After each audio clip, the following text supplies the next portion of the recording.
Genesis 1. In the beginning, when God created the heavens and the earth was a formless void, and darkness covered the face of the deep, while a wind from God swept over the face of the waters. Then God said, "Let there be light." And there was light. And God saw that the light was good. And God separated the light from the darkness. God called the light day, and the darkness he called night. And there was evening, and there was morning, the first day. And God said, "Let there be a dome in the midst of the waters, and let it separate the waters from the waters." So God made the dome, and separated the waters that were under the dome from the waters that were above the dome. And it was so. God called the dome sky. And there was evening, and there was morning, the second day. And God said, "Let the waters under the sky be gathered together into one place, and let the dry land appear." And it was so. God called the dry land earth, and the waters that were gathered together he called seas. And God saw that it was good. Then God said, "Let the earth put forth vegetation, plants yielding seed, and fruit trees of every kind on earth that bear fruit with the seed in it." And it was so. The earth brought forth vegetation, plants yielding seed of every kind, and trees of every kind bearing fruit with the seed in it. And God saw that it was good. And there was evening, and there was morning, the third day. And God said, "Let there be lights in the dome of the sky to separate the day from the night, and let them be for signs and for seasons and for days and years. And let them be lights in the dome of the sky to give light upon the earth." And it was so. God made the two great lights, the greater light to rule the day, and the lesser light to rule the night, and the stars. God set them in the dome of the sky to give light upon the earth, to rule over the day and over the night, and to separate the light from the darkness. And God saw that it was good. And there was evening, and there was morning, the fourth day. And God said, "Let the waters bring forth swarms of living creatures, and let birds fly above the earth across the dome of the sky." So God created the great sea monsters and every living creature that moves of every kind, with which the waters swarm, and every winged bird of every kind. And God saw that it was good. God blessed them, saying, "Be fruitful and multiply, and fill the waters in the seas, and let birds multiply on the earth." And there was evening, and there was morning, the fifth day. And God said, "Let the earth bring forth living creatures of every kind, cattle and creeping things, and wild animals of the earth of every kind." And it was so. God made the wild animals of the earth of every kind, and the cattle of every kind, and everything that creeps upon the ground of every kind.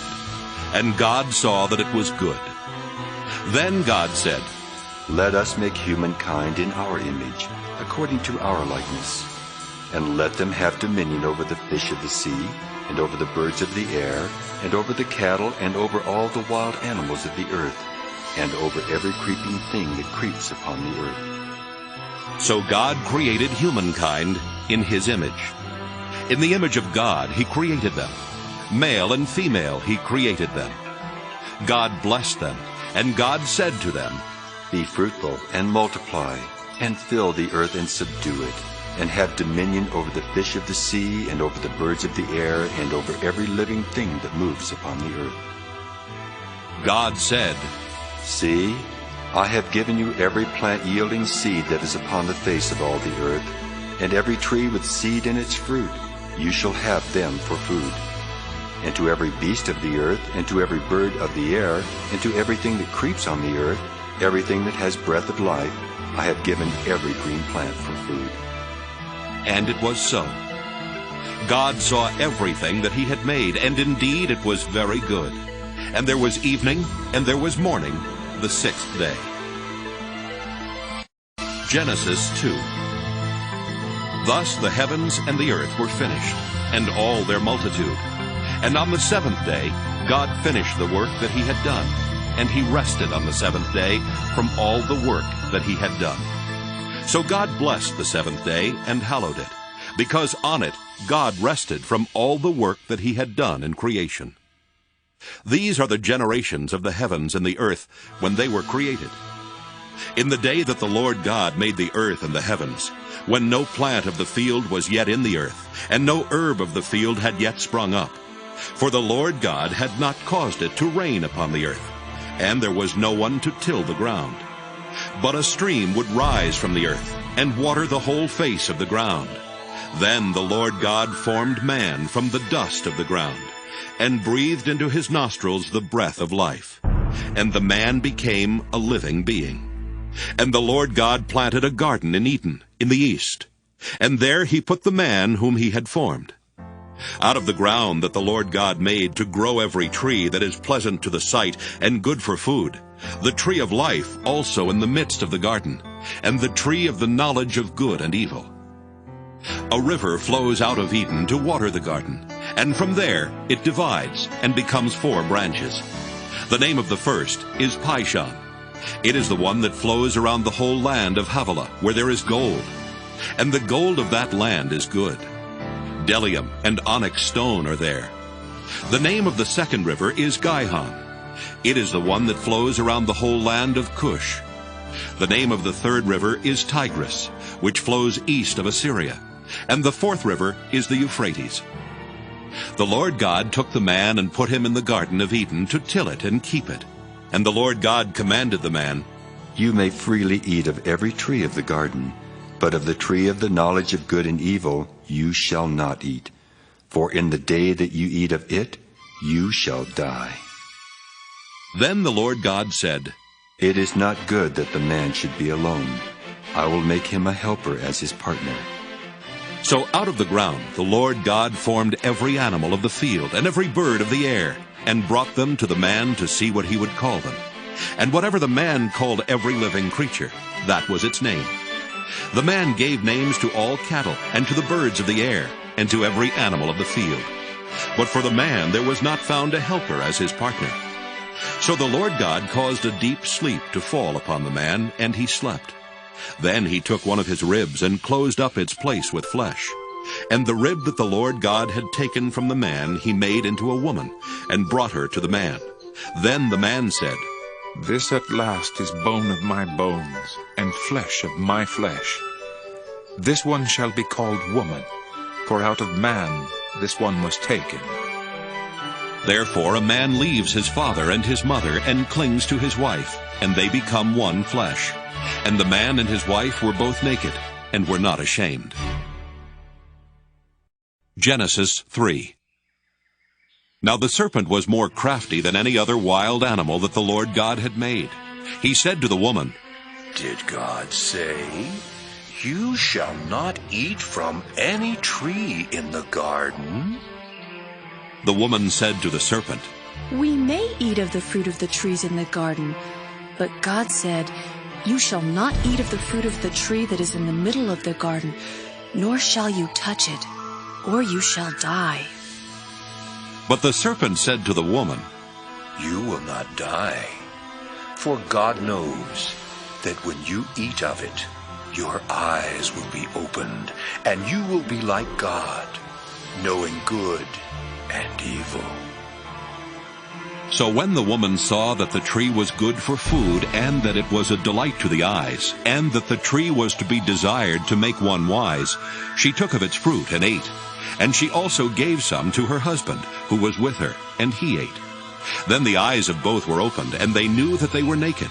And they sewed fig leaves together and made loincloths for themselves. They heard the sound of the Lord God walking in the garden at the time of the evening breeze. And the man and his wife hid themselves from the presence of the Lord God among the trees of the garden. But the Lord God called to the man and said to him, Where are you? He said, I heard the sound of you in the garden, and I was afraid because I was naked, and I hid myself. He said, Who told you that you were naked? Have you eaten from the tree of which I commanded you not to eat? The man said, The woman whom you gave to be with me, she gave me fruit from the tree, and I ate. Then the Lord God said to the woman, What is this that you have done? The woman said, The serpent tricked me, and I ate. The Lord God said to the serpent, Because you have done this, cursed are you among all animals and among all wild creatures. Upon your belly you shall go, and dust you shall eat all the days of your life. I will put enmity between you and the woman, and between your offspring and hers. He will strike your head, and you will strike his heel. To the woman he said, I will greatly increase your pangs in childbearing. In pain you shall bring forth children. Yet your desire shall be for your husband, and he shall rule over you. And to the man he said, Because you have listened to the voice of your wife, and have eaten of the tree about which I commanded you, you shall not eat of it. Cursed is the ground because of you. In toil you shall eat of it all the days of your life. Thorns and thistles it shall bring forth for you, and you shall eat the plants of the field. By the sweat of your face you shall eat bread until you return to the ground, for out of it you were taken. You are dust, and to dust you shall return. The man named his wife Eve, because she was the mother of all living. And the Lord God made garments of skins for the man and for his wife, and clothed them. Then the Lord God said, See, the man has become like one of us, knowing good and evil. And now he might reach out his hand and take also from the tree of life, and eat, and live forever. Therefore the Lord God sent him forth from the Garden of Eden to till the ground from which he was taken. He drove out the man, and at the east of the Garden of Eden he placed the cherubim, and a sword flaming and turning to guard the way to the tree of life. Genesis 4. Now the man knew his wife Eve, and she conceived and bore Cain, saying, I have produced a man with the help of the Lord. Next she bore his brother Abel. Now Abel was a keeper of sheep, and Cain a tiller of the ground. In the course of time Cain brought to the Lord an offering of the fruit of the ground, and Abel for his part brought of the firstlings of his flock, their fat portions. And the Lord had regard for Abel and his offering, but for Cain and his offering he had no regard. So Cain was very angry, and his countenance fell. The Lord said to Cain, Why are you angry, and why has your countenance fallen? If you do well, will you not be accepted? And if you do not do well, sin is lurking at the door. Its desire is for you, but you must master it. Cain said to his brother Abel, Let us go out to the field. And when they were in the field, Cain rose up against his brother Abel and killed him. Then the Lord said to Cain, Where is your brother Abel? He said, I do not know. Am I my brother's keeper? And the Lord said, What have you done? Listen, your brother's blood is crying out to me from the ground. And now you are cursed from the ground, which has opened its mouth to receive your brother's blood from your hand. When you till the ground, it will no longer yield to you its strength. You will be a fugitive and a wanderer on the earth. Cain said to the Lord, My punishment is greater than I can bear. Today you have driven me away from the soil, and I shall be hidden from your face. I shall be a fugitive and a wanderer on the earth, and anyone who meets me may kill me. Then the Lord said to him, Not so. Whoever kills Cain will suffer a sevenfold vengeance. And the Lord put a mark on Cain, so that no one who came upon him would kill him. Then Cain went away from the presence of the Lord and settled in the land of Nod, east of Eden. Cain knew his wife, and she conceived and bore Enoch. And he built a city and named it Enoch after his son Enoch. To Enoch was born Irad, and Irad was the father of Mehujael, and Mehujael the father of Methushael. and Methuselah the father of Lamech. Lamech took 2 wives. The name of the one was Ada, and the name of the other Zillah. Ada bore Jabal. He was the ancestor of those who live in tents and have livestock. His brother's name was Jubal. He was the ancestor of all those who play the lyre and pipe. Zillah bore Tubal-Cain, who made all kinds of bronze and iron tools. The sister of Tubal-Cain was Naamah. Lamech said to his wives, Ada and Zillah, hear my voice. You wives of Lamech, listen to what I say. I have killed a man for wounding me, a young man for striking me. If Cain is avenged 7-fold, truly Lamech 77-fold. Adam knew his wife again, and she bore a son and named him Seth, for she said, God has appointed for me another child instead of Abel, because Cain killed him. To Seth also a son was born, and he named him Enosh. At that time people began to invoke the name of the Lord. Genesis 5. This is the list of the descendants of Adam. When God created humankind, he made them in the likeness of God. Male and female he created them, and he blessed them and named them humankind when they were created. When Adam had lived 130 years, he became the father of a son in his likeness, according to his image, and named him Seth. The days of Adam after he became the father of Seth were 800 years, and he had other sons and daughters. Thus all the days that Adam lived were 930 years, and he died. When Seth had lived 105 years, he became the father of Enosh.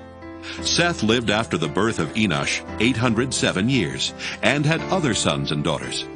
Thus all the days of Seth were 912 years, and he died. When Enosh had lived 90 years, he became the father of Kenan. Enosh lived after the birth of Kenan 815 years, and had other sons and daughters.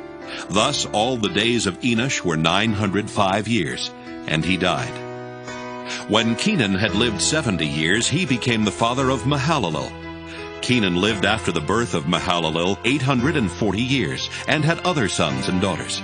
Thus all the days of Kenan were 910 years, and he died. When Mahalalel had lived 65 years, he became the father of Jared. Mahalalel lived after the birth of Jared 830 years, and had other sons and daughters. Thus all the days of Mahalalel were 895 years, and he died. When Jared had lived 162 years, he became the father of Enoch.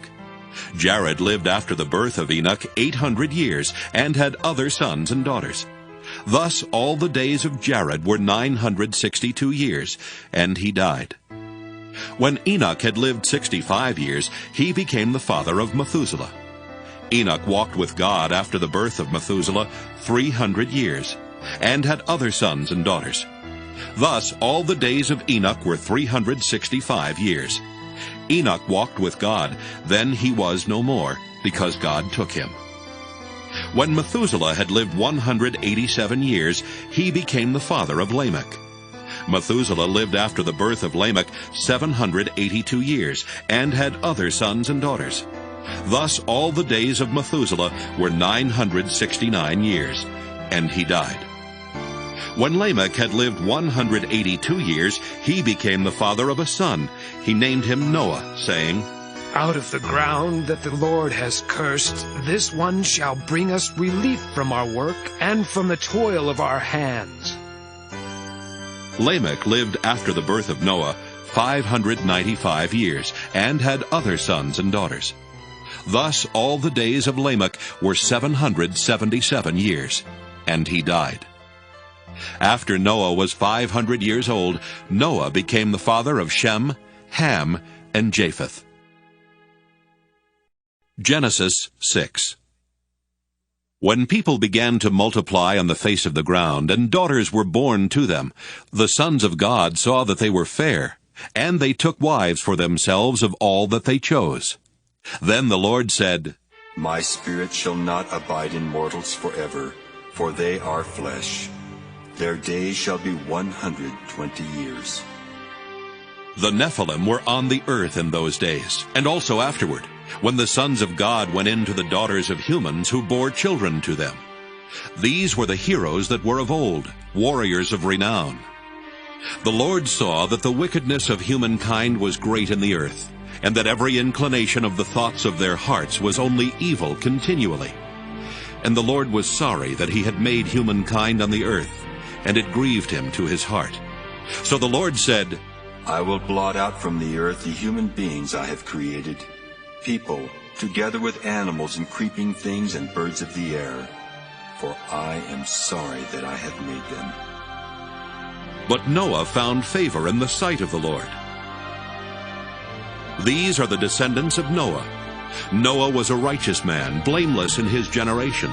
Noah walked with God. And Noah had 3 sons, Shem, Ham, and Japheth. Now the earth was corrupt in God's sight, and the earth was filled with violence. And God saw that the earth was corrupt, for all flesh had corrupted its ways upon the earth. And God said to Noah, I have determined to make an end of all flesh, for the earth is filled with violence because of them. Now I am going to destroy them along with the earth. Make yourself an ark of cypress wood. Make rooms in the ark and cover it inside and out with pitch. This is how you are to make it. The length of the ark, 300 cubits. Its width, 50 cubits. And its height, 30 cubits. Make a roof for the ark and finish it to a cubit above. And put the door of the ark in its side. Make it with lower, second, and third decks.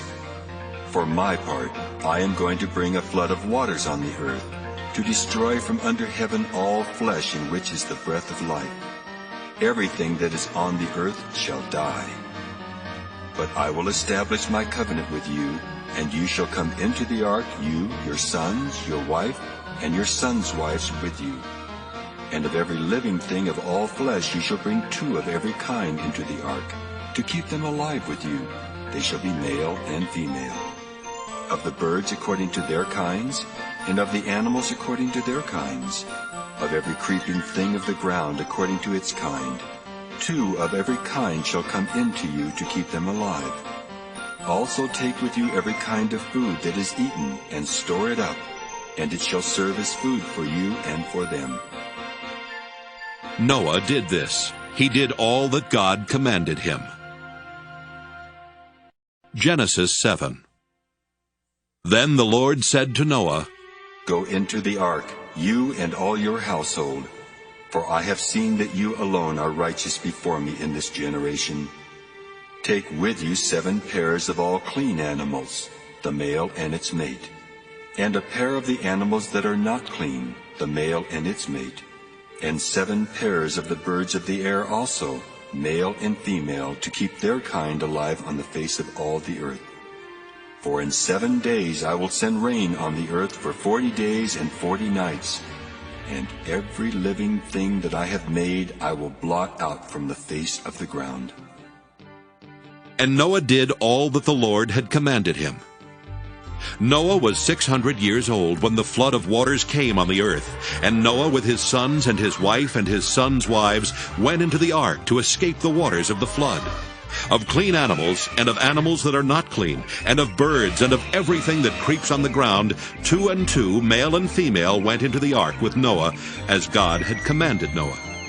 And after 7 days, the waters of the flood came on the earth. In the 600th year of Noah's life, in the 2nd month, on the 17th day of the month, on that day all the fountains of the great deep burst forth, and the windows of the heavens were opened. The rain fell on the earth 40 days and 40 nights. On the very same day, Noah with his sons Shem and Ham and Japheth, and Noah's wife, and the 3 wives of his sons entered the ark. They and every wild animal of every kind, and all domestic animals of every kind, and every creeping thing that creeps on the earth, and every bird of every kind, every bird, every winged creature. They went into the ark with Noah, 2 and 2 of all flesh, in which there was the breath of life. And those that entered, male and female of all flesh, went in as God had commanded him, and the Lord shut him in. The flood continued 40 days on the earth, and the waters increased and bore up the ark, and it rose high above the earth. The waters swelled and increased greatly on the earth, and the ark floated on the face of the waters. The waters swelled so mightily on the earth that all the high mountains under the whole heaven were covered. The waters swelled above the mountains, covering them 15 cubits deep. And all flesh died that moved on the earth, birds, domestic animals, wild animals, all swarming creatures that swarm on the earth, and all human beings. Everything on dry land in whose nostrils was the breath of life died. He blotted out every living thing that was on the face of the ground, human beings and animals and creeping things and birds of the air. They were blotted out from the earth. Only Noah was left, and those that were with him in the ark. And the waters swelled on the earth for 150 days. Genesis 8. But God remembered Noah, and all the wild animals and all the domestic animals that were with him in the ark. And God made a wind blow over the earth, and the waters subsided. The fountains of the deep and the windows of the heavens were closed. The rain from the heavens was restrained, and the waters gradually receded from the earth. At the end of 150 days, the waters had abated. And in the 7th month, on the 17th day of the month, the ark came to rest on the mountains of Ararat. The waters continued to abate until the 10th month. In the 10th month, on the 1st day of the month, the tops of the mountains appeared. At the end of 40 days, Noah opened the window of the ark that he had made, and sent out the raven. And it went to and fro until the waters were dried up from the earth. Then he sent out the dove from him, to see if the waters had subsided from the face of the ground. But the dove found no place to set its foot, and it returned to him to the ark. For the waters were still on the face of the whole earth. So he put out his hand and took it and brought it into the ark with him. He waited another 7 days, and again he sent out the dove from the ark.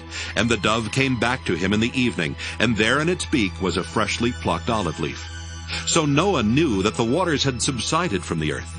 Then he waited another 7 days, and sent out the dove, and it did not return to him any more.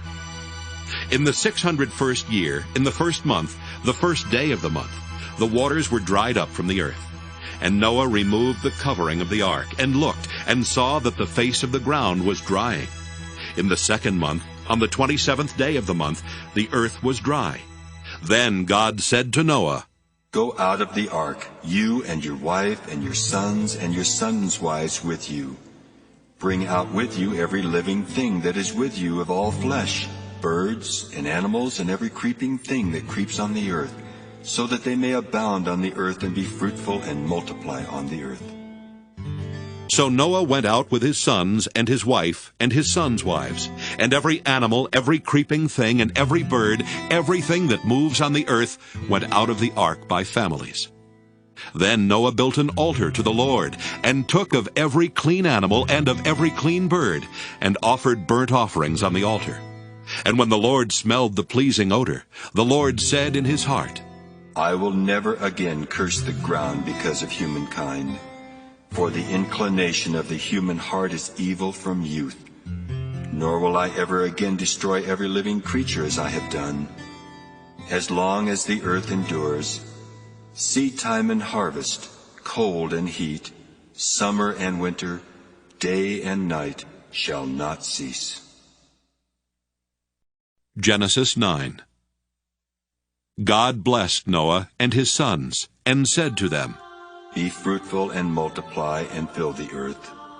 The fear and dread of you shall rest on every animal of the earth, and on every bird of the air, on everything that creeps on the ground, and on all the fish of the sea. Into your hand they are delivered.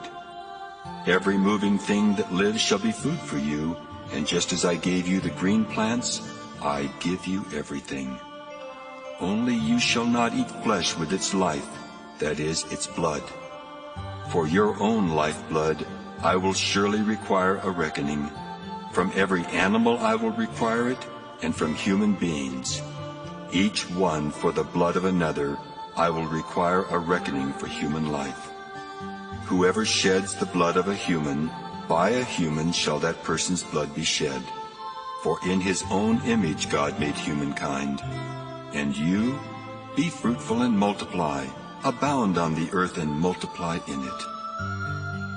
Then God said to Noah and to his sons with him, As for me, I am establishing my covenant with you and your descendants after you, and with every living creature that is with you, the birds, the domestic animals, and every animal of the earth with you, as many as came out of the ark. I establish my covenant with you, that never again shall all flesh be cut off by the waters of a flood, and never again shall there be a flood to destroy the earth. God said, This is the sign of the covenant that I make between me and you and every living creature that is with you for all future generations. I have set my bow in the clouds, and it shall be a sign of the covenant between me and the earth. When I bring clouds over the earth, and the bow is seen in the clouds, I will remember my covenant that is between me and you and every living creature of all flesh, and the waters shall never again become a flood to destroy all flesh. When the bow is in the clouds, I will see it, and remember the everlasting covenant between God and every living creature of all flesh that is on the earth. God said to Noah, This is the sign of the covenant that I have established between me and all the flesh that is on the earth. The sons of Noah who went out of the ark were Shem, Ham, and Japheth. Ham was the father of Canaan. These three were the sons of Noah, and from these the whole earth was peopled. Noah, a man of the soil, was the first to plant a vineyard. He drank some of the wine and became drunk, and he lay uncovered in his tent. And Ham, the father of Canaan, saw the nakedness of his father, and told his two brothers outside. Then Shem and Japheth took a garment, laid it on both their shoulders, and walked backward, and covered the nakedness of their father. Their faces were turned away, and they did not see their father's nakedness. When Noah awoke from his wine, and knew what his youngest son had done to him, he said, Cursed be Canaan! Lowest of slaves shall he be to his brothers.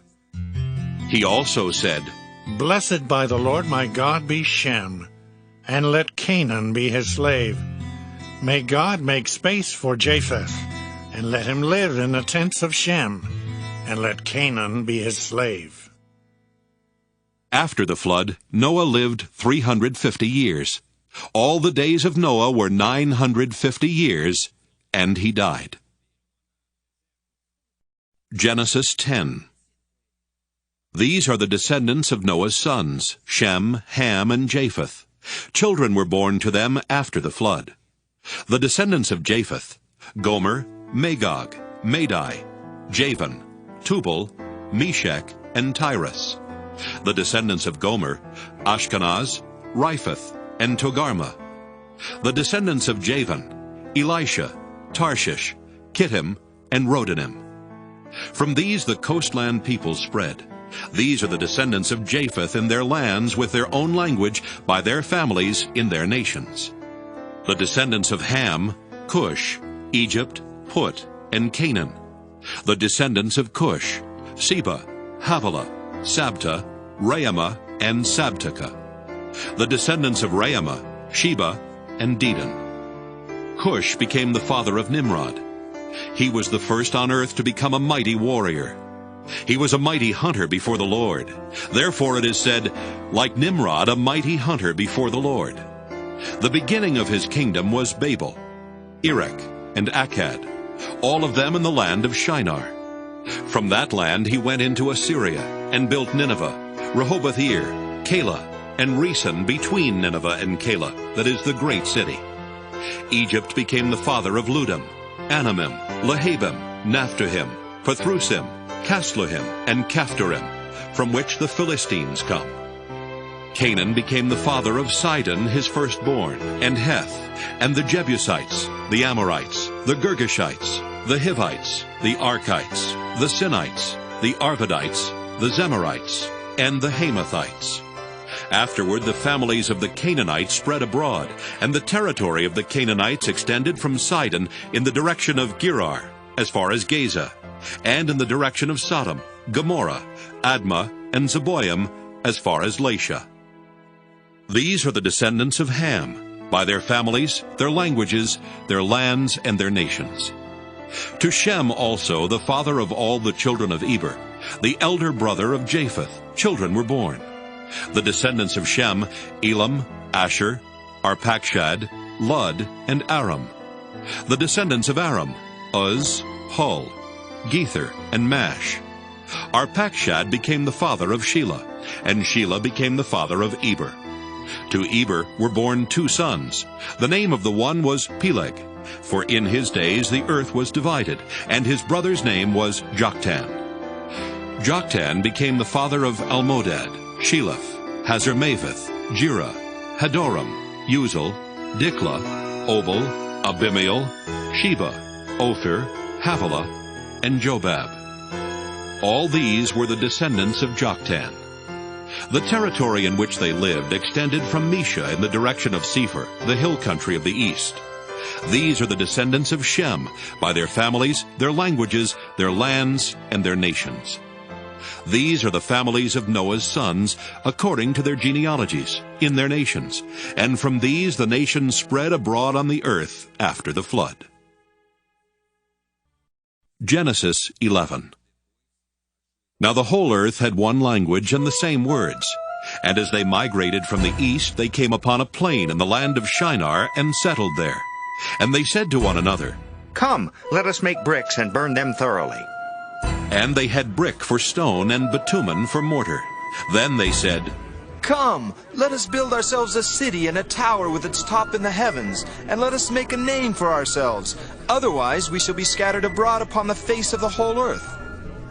The Lord came down to see the city and the tower which mortals had built. And the Lord said, Look, they are one people, and they have all one language, and this is only the beginning of what they will do. Nothing that they propose to do will now be impossible for them. Come, let us go down and confuse their language there, so that they will not understand one another's speech. So the Lord scattered them abroad from there over the face of all the earth, and they left off building the city. Therefore it was called Babel, because there the Lord confused the language of all the earth. And from there the Lord scattered them abroad over the face of all the earth. These are the descendants of Shem. When Shem was 100 years old, he became the father of Arpachshad, 2 years after the flood. And Shem lived after the birth of Arpachshad 500 years, and had other sons and daughters. When Arpachshad had lived 35 years, he became the father of Shelah. And Arpachshad lived after the birth of Shelah 403 years, and had other sons and daughters. When Shelah had lived 30 years, he became the father of Eber. And Shelah lived after the birth of Eber 403 years, and had other sons and daughters. When Eber had lived 34 years, he became the father of Peleg. And Eber lived after the birth of Peleg 430 years, and had other sons and daughters. When Peleg had lived 30 years, he became the father of Reu. And Peleg lived after the birth of Reu 209 years, and had other sons and daughters. When Reu had lived 32 years, he became the father of Sirach. And Reu lived after the birth of Sirach 207 years, and had other sons and daughters. When Sirach had lived 30 years, he became the father of Nahor. And Sirach lived after the birth of Nahor 200 years, and had other sons and daughters.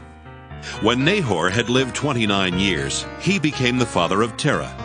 And Nahor lived after the birth of Terah 119 years, and had other sons and daughters.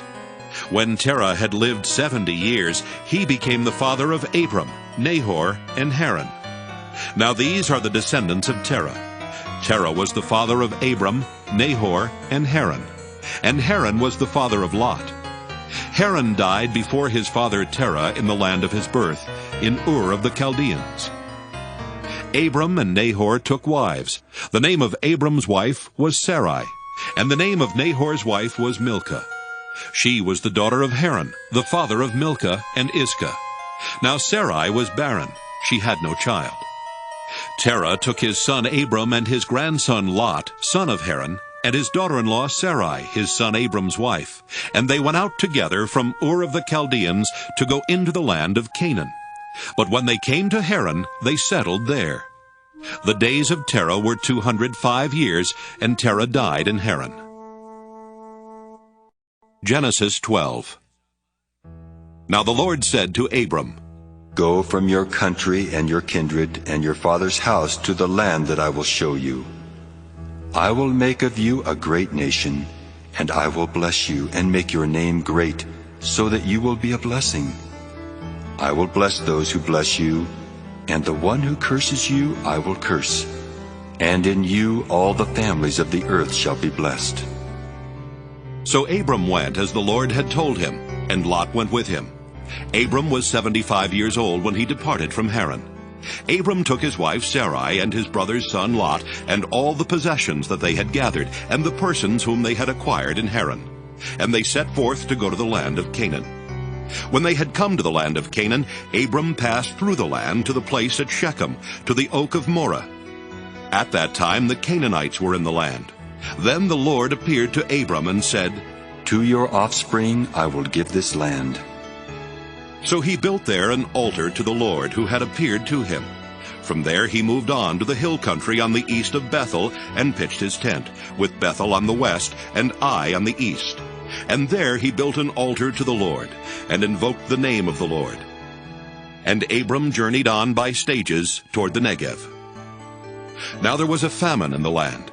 So Abram went down to Egypt to reside there as an alien, for the famine was severe in the land. When he was about to enter Egypt, he said to his wife Sarai, I know well that you are a woman beautiful in appearance, and when the Egyptians see you, they will say, This is his wife. Then they will kill me, but they will let you live. Say you are my sister, so that it may go well with me because of you, and that my life may be spared on your account. When Abram entered Egypt, the Egyptians saw that the woman was very beautiful. When the officials of Pharaoh saw her, they praised her to Pharaoh, and the woman was taken into Pharaoh's house. And for her sake he dealt well with Abram, and he had sheep, oxen, male donkeys, male and female slaves, female donkeys, and camels. But the Lord afflicted Pharaoh and his house with great plagues because of Sarai, Abram's wife. So Pharaoh called Abram and said, What is this you have done to me? Why did you not tell me that she was your wife? Why did you say she is my sister, so that I took her for my wife? Now then, here is your wife. Take her and be gone. And Pharaoh gave his men orders concerning him, and they set him on the way, with his wife and all that he had. Genesis 13. So Abram went up from Egypt, he and his wife and all that he had, and Lot with him, into the Negev. Now Abram was very rich in livestock, in silver and in gold. He journeyed on by stages from the Negev as far as Bethel, to the place where his tent had been at the beginning, between Bethel and Ai, to the place where he had made an altar at the first. And there Abram called on the name of the Lord. Now Lot, who went with Abram, also had flocks and herds and tents, so that the land could not support both of them living together. For their possessions were so great that they could not live together, and there was strife between the herders of Abram's livestock and the herders of Lot's livestock. At that time the Canaanites and the Perizzites lived in the land. Then Abram said to Lot, Let there be no strife between you and me, and between your herders and my herders, for we are kindred. Is not the whole land before you? Separate yourself from me. If you take the left hand, then I will go to the right. Or if you take the right hand, then I will go to the left. Lot looked about him, and saw that the plain of the Jordan was well watered everywhere, like the garden of the Lord, like the land of Egypt in the direction of Zoar. This was before the Lord had destroyed Sodom and Gomorrah. So Lot chose for himself all the plain of the Jordan, and Lot journeyed eastward. Thus they separated from each other. Abram settled in the land of Canaan, while Lot settled among the cities of the plain, and moved his tent as far as Sodom. Now the people of Sodom were wicked, great sinners against the Lord. The Lord said to Abram after Lot had separated from him, Raise your eyes now, and look from the place where you are, northward and southward and eastward and westward. For all the land that you see I will give to you and to your offspring forever. I will make your offspring like the dust of the earth, so that if one can count the dust of the earth, your offspring also can be counted. Rise up, walk through the length and the breadth of the land, for I will give it to you. So Abram moved his tent, and came and settled by the oaks of Mamre, which are at Hebron, and there he built an altar to the Lord. Genesis 14. In the days of King Amraphel of Shinar, King Arioch of Elasar, King Kedorlaomer of Elam, and King Tidal of Goyim, these kings made war with King Bera of Sodom, King Bersha of Gomorrah, King Shinab of Admah, King Shemeber of Zeboim, and the king of Bela, that is Zoar. All these joined forces in the valley of Siddim, that is the Dead Sea. 12 years they had served Kedorlaomer, but in the 13th year they rebelled. In the 14th year, Kedorlaomer and the kings who were with him came and subdued the Rephaim in Ashtaroth Karnaim, the Zuzim in Ham, the Emim in Sheva Kiriathaim, and the Horites in the hill country of Seir as far as El Paran, on the edge of the wilderness. Then they turned back and came to En-Mishpat, that is Kadesh, and subdued all the country of the Amalekites, and also the Amorites, who lived in Hazanon Tamar. Then the king of Sodom, the king of Gomorrah, the king of Admah, the king of Zeboim, and the king of Bela, that is Zoar, went out and they joined battle in the valley of Siddim with King Kedorlaomer of Elam, King Tidal of Goyim, King Amraphel of Shinar, and King Arioch of Elasar, 4 kings against 5. Now the valley of Siddim was full of bitumen pits, and as the kings of Sodom and Gomorrah fled, some fell into them, and the rest fled to the hill country. So the enemy took all the goods of Sodom and Gomorrah, and all their provisions, and went their way. They also took Lot, the son of Abram's brother, who lived in Sodom, and his goods, and departed. Then one who had escaped came and told Abram the Hebrew, who was living by the oaks of Mamre the Amorite, brother of Eshcol, and of Aner. These were allies of Abram. When Abram heard that his nephew had been taken captive, he led forth his trained men, born in his house, 318 of them, and went in pursuit as far as Dan. He divided his forces against them by night, he and his servants, and routed them and pursued them to Hobah, north of Damascus. Then he brought back all the goods, and also brought back his nephew Lot with his goods, and the women and the people. After his return from the defeat of Kedorlaomer and the kings who were with him, the king of Sodom went out to meet him at the valley of Sheva, that is the king's valley. And King Melchizedek of Salem brought out bread and wine. He was priest of God Most High. He blessed him and said, Blessed be Abram by God Most High, maker of heaven and earth. And blessed be God Most High, who has delivered your enemies into your hand. And Abram gave him 1/10 of everything. Then the king of Sodom said to Abram, Give me the persons, but take the goods for yourself. But Abram said to the king of Sodom, I have sworn to the Lord God Most High, maker of heaven and earth, that I would not take a thread or a sandal thong or anything that is yours, so that you might not say, I have made Abram rich. I will take nothing but what the young men have eaten, and the share of the men who went with me, Aner, Eshcol, and Mamre, let them take their share. Genesis 15. After these things the word of the Lord came to Abram in a vision. Do not be afraid, Abram. I am your shield. Your reward shall be very great. But Abram said, O Lord God, what will you give me? For I continue childless, and the heir of my house is Eliezer of Damascus.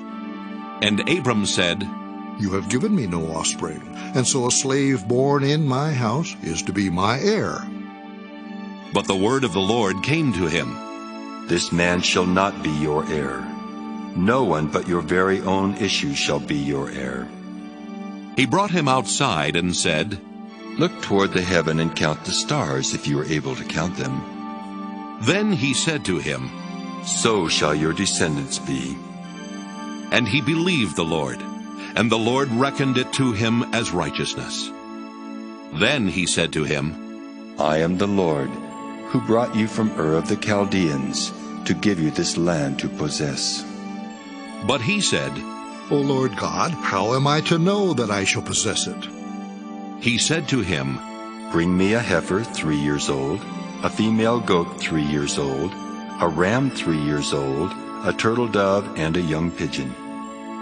He brought him all these and cut them in two, laying each half over against the other. But he did not cut the birds in two. And when birds of prey came down on the carcasses, Abram drove them away. As the sun was going down, a deep sleep fell upon Abram, and a deep and terrifying darkness descended upon him. Then the Lord said to Abram, Know this for certain, that your offspring shall be aliens in a land that is not theirs, and shall be slaves there, and they shall be oppressed for 400 years. But I will bring judgment on the nation that they serve, and afterward they shall come out with great possessions. As for yourself, you shall go to your ancestors in peace. You shall be buried in a good old age. And they shall come back here in the 4th generation, for the iniquity of the Amorites is not yet complete. When the sun had gone down and it was dark, a smoking firepot and a flaming torch passed between these pieces. On that day the Lord made a covenant with Abram, saying, To your descendants I give this land, from the river of Egypt to the great river, the river Euphrates, the land of the Kenites, the Kenizzites, the Cadmonites, the Hittites, the Perizzites, the Rephaim, the Amorites, the Canaanites, the Girgashites, and the Jebusites. Genesis 16. Now Sarai, Abram's wife, bore him no children. She had an Egyptian slave girl whose name was Hagar, and Sarai said to Abram, You see that the Lord has prevented me from bearing children. Go into my slave girl. It may be that I shall obtain children by her. And Abram listened to the voice of Sarai. So after Abram had lived 10 years in the land of Canaan, Sarai, Abram's wife, took Hagar the Egyptian, her slave girl, and gave her to her husband Abram as a wife.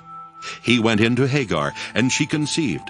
And when she saw that she had conceived, she looked with contempt on her mistress. Then Sarai said to Abram, May the wrong done to me be on you. I gave my slave girl to your embrace, and when she saw that she had conceived, she looked on me with contempt. May the Lord judge between you and me. But Abram said to Sarai, Your slave girl is in your power. Do to her as you please. Then Sarai dealt harshly with her, and she ran away from her. The angel of the Lord found her by a spring of water in the wilderness, the spring on the way to Shur. And he said, Hagar, slave girl of Sarai, where have you come from? And where are you going? She said, I am running away from my mistress Sarai. The angel of the Lord said to her, Return to your mistress and submit to her. The angel of the Lord also said to her, I will so greatly multiply your offspring that they cannot be counted for multitude. And the angel of the Lord said to her, Now you have conceived and shall bear a son. You shall call him Ishmael, for the Lord has given heed to your affliction. He shall be a wild ass of a man, with his hand against everyone, and everyone's hand against him, and he shall live at odds with all his kin. So she named the Lord who spoke to her. You are Elroy. For she said, Have I really seen God and remained alive after seeing him? Therefore the well was called Beer-lahai-roi. It lies between Kadesh and Bered. Hagar bore Abram a son, and Abram named his son, whom Hagar bore, Ishmael. Abram was 86 years old when Hagar bore him Ishmael. Genesis 17. When Abram was 99 years old, the Lord appeared to Abram and said to him, I am God Almighty. Walk before me and be blameless, and I will make my covenant between me and you, and will make you exceedingly numerous. Then Abram fell on his face, and God said to him, As for me, this is my covenant with you. You shall be the ancestor of a multitude of nations. No longer shall your name be Abram, but your name shall be Abraham. For I have made you the ancestor of a multitude of nations. I will make you exceedingly fruitful, and I will make nations of you, and kings shall come from you. I will establish my covenant between me and you and your offspring after you throughout their generations for an everlasting covenant, to be God to you and to your offspring after you. And I will give to you and to your offspring after you the land where you are now an alien, all the land of Canaan for a perpetual holding, and I will be their God. God said to Abraham, As for you, you shall keep my covenant, you and your offspring after you throughout their generations. This is my covenant which you shall keep between me and you and your offspring after you. Every male among you shall be circumcised. You shall circumcise the flesh of your foreskins, and it shall be a sign of the covenant between me and you. Throughout your generations every male among you shall be circumcised when he is 8 days old, including the slave born in your house, and the one bought with your money from any foreigner who is not of your offspring. Both the slave born in your house and the one bought with your money must be circumcised. So shall my covenant be in your flesh, an everlasting covenant. Any uncircumcised male who is not circumcised in the flesh of his foreskin shall be cut off from his people. He has broken my covenant. God said to Abraham, As for Sarah your wife, you shall not call her Sarai, but Sarah shall be her name. I will bless her, and moreover I will give you a son by her. I will bless her, and she shall give rise to nations. Kings of peoples shall come from her. Then Abraham fell on his face and laughed, and said to himself, Can a child be born to a man who is 100 years old? Can Sarah, who is 90 years old, bear a child? And Abraham said to God, Oh, that Ishmael might live in your sight. God said, No, but your wife Sarah shall bear you a son, and you shall name him Isaac. I will establish my covenant with him as an everlasting covenant for his offspring after him. As for Ishmael, I have heard you. I will bless him and make him fruitful and exceedingly numerous. He shall be the father of 12 princes, and I will make him a great nation. But my covenant I will establish with Isaac, whom Sarah shall bear to you at this season next year. And when he had finished talking with him, God went up from Abraham. Then Abraham took his son Ishmael, and all the slaves born in his house or bought with his money, every male among the men of Abraham's house, and he circumcised the flesh of their foreskins that very day, as God had said to him. Abraham was 99 years old when he was circumcised in the flesh of his foreskin. And his son Ishmael was 13 years old when he was circumcised in the flesh of his foreskin. That very day Abraham and his son Ishmael were circumcised. And all the men of his house, slaves born in the house, and those bought with money from a foreigner, were circumcised with him. Genesis 18. The Lord appeared to Abraham by the oaks of Mamre, as he sat at the entrance of his tent in the heat of the day. He looked up and saw 3 men standing near him. When he saw them, he ran from the tent entrance to meet them and bowed down to the ground. He said, My Lord, if I find favor with you, do not pass by your servant. Let a little water be brought, and wash your feet, and rest yourselves under the tree.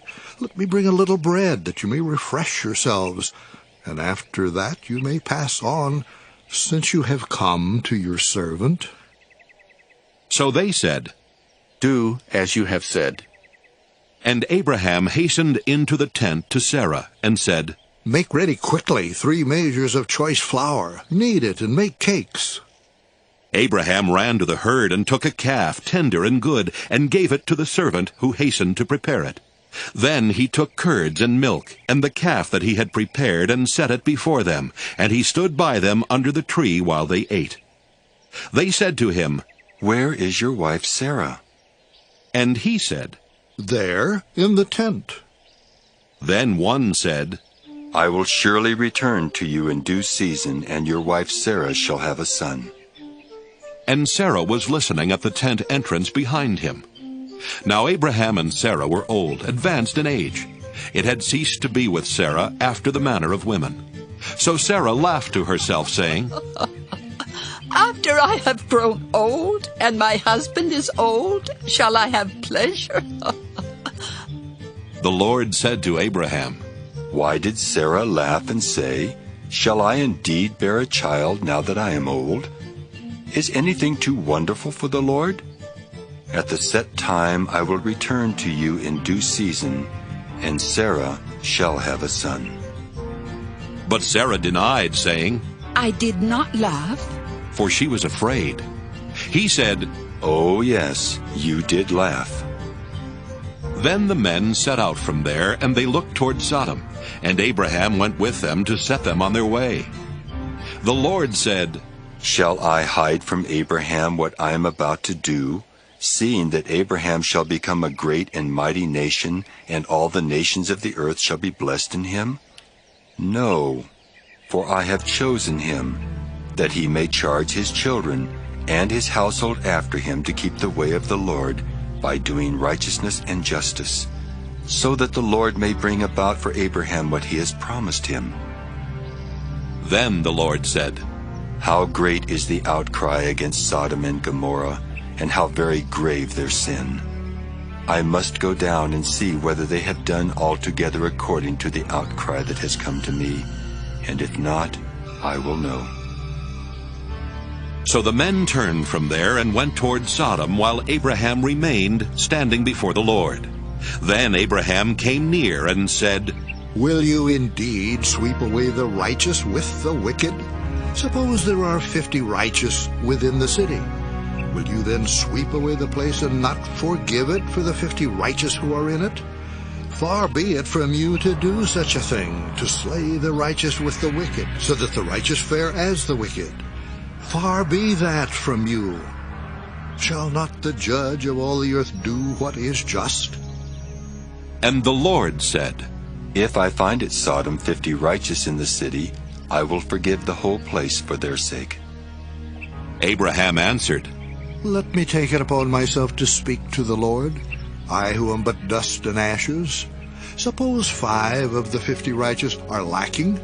Will you destroy the whole city for lack of 5? And he said, I will not destroy it if I find 45 there. Again he spoke to him. Suppose 40 are found there. He answered, For the sake of 40, I will not do it. Then he said, Oh, do not let the Lord be angry if I speak. Suppose 30 are found there. He answered, I will not do it if I find 30 there. He said, Let me take it upon myself to speak to the Lord. Suppose 20 are found there. He answered, For the sake of 20, I will not destroy it. Then he said, Oh, do not let the Lord be angry if I speak just once more. Suppose 10 are found there. He answered, For the sake of 10, I will not destroy it. And the Lord went his way when he had finished speaking to Abraham, and Abraham returned to his place. Genesis 19. The 2 angels came to Sodom in the evening, and Lot was sitting in the gateway of Sodom. When Lot saw them, he rose to meet them, and bowed down with his face to the ground. He said, Please, my lords, turn aside to your servant's house and spend the night, and wash your feet. Then you can rise early and go on your way. They said, No, we will spend the night in the square. But he urged them strongly, so they turned aside to him and entered his house. And he made them a feast, and baked unleavened bread, and they ate. But before they lay down, the men of the city, the men of Sodom, both young and old, all the people to the last man, surrounded the house, and they called to Lot. Where are the men who came to you tonight? Bring them out to us, so that we may know them. Lot went out of the door to the men, shut the door after him, and said, I beg you, my brothers, do not act so wickedly. Look, I have 2 daughters who have not known a man. Let me bring them out to you, and do to them as you please. Only do nothing to these men, for they have come under the shelter of my roof. But they replied, Stand back! And they said, This fellow came here as an alien, and he would play the judge. Now we will deal worse with you than with them. Then they pressed hard against the man Lot and came near the door to break it down. But the men inside reached out their hands and brought Lot into the house with them and shut the door. And they struck with blindness the men who were at the door of the house, both small and great, so that they were unable to find the door. Then the men said to Lot, "Have you anyone else here? Sons-in-law, sons, daughters, or anyone you have in the city? Bring them out of the place, for we are about to destroy this place, because the outcry against its people has become great before the Lord, and the Lord has sent us to destroy it."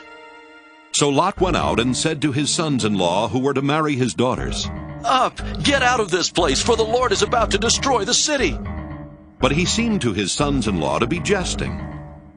When morning dawned, the angels urged Lot, saying, "Get up, take your wife and your 2 daughters who are here, or else you will be consumed in the punishment of the city." But he lingered. So the men seized him and his wife and his 2 daughters by the hand, the Lord being merciful to him, and they brought him out and left him outside the city. When they had brought them outside, they said, "Flee for your life. Do not look back or stop anywhere in the plain. Flee to the hills, or else you will be consumed." And Lot said to them, "Oh no, my lords, your servant has found favor with you, and you have shown me great kindness in saving my life. But I cannot flee to the hills, for fear the disaster will overtake me and I die.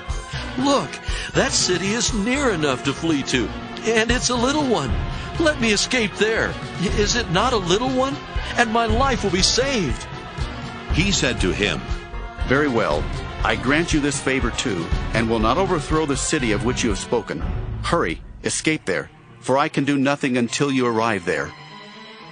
Therefore the city was called Zoar. The sun had risen on the earth when Lot came to Zoar. Then the Lord rained on Sodom and Gomorrah sulfur and fire from the Lord out of heaven, and he overthrew those cities and all the plain and all the inhabitants of the cities and what grew on the ground. But Lot's wife behind him looked back, and she became a pillar of salt.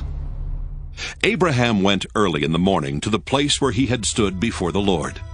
And he looked down toward Sodom and Gomorrah, and toward all the land of the plain, and saw the smoke of the land going up like the smoke of a furnace.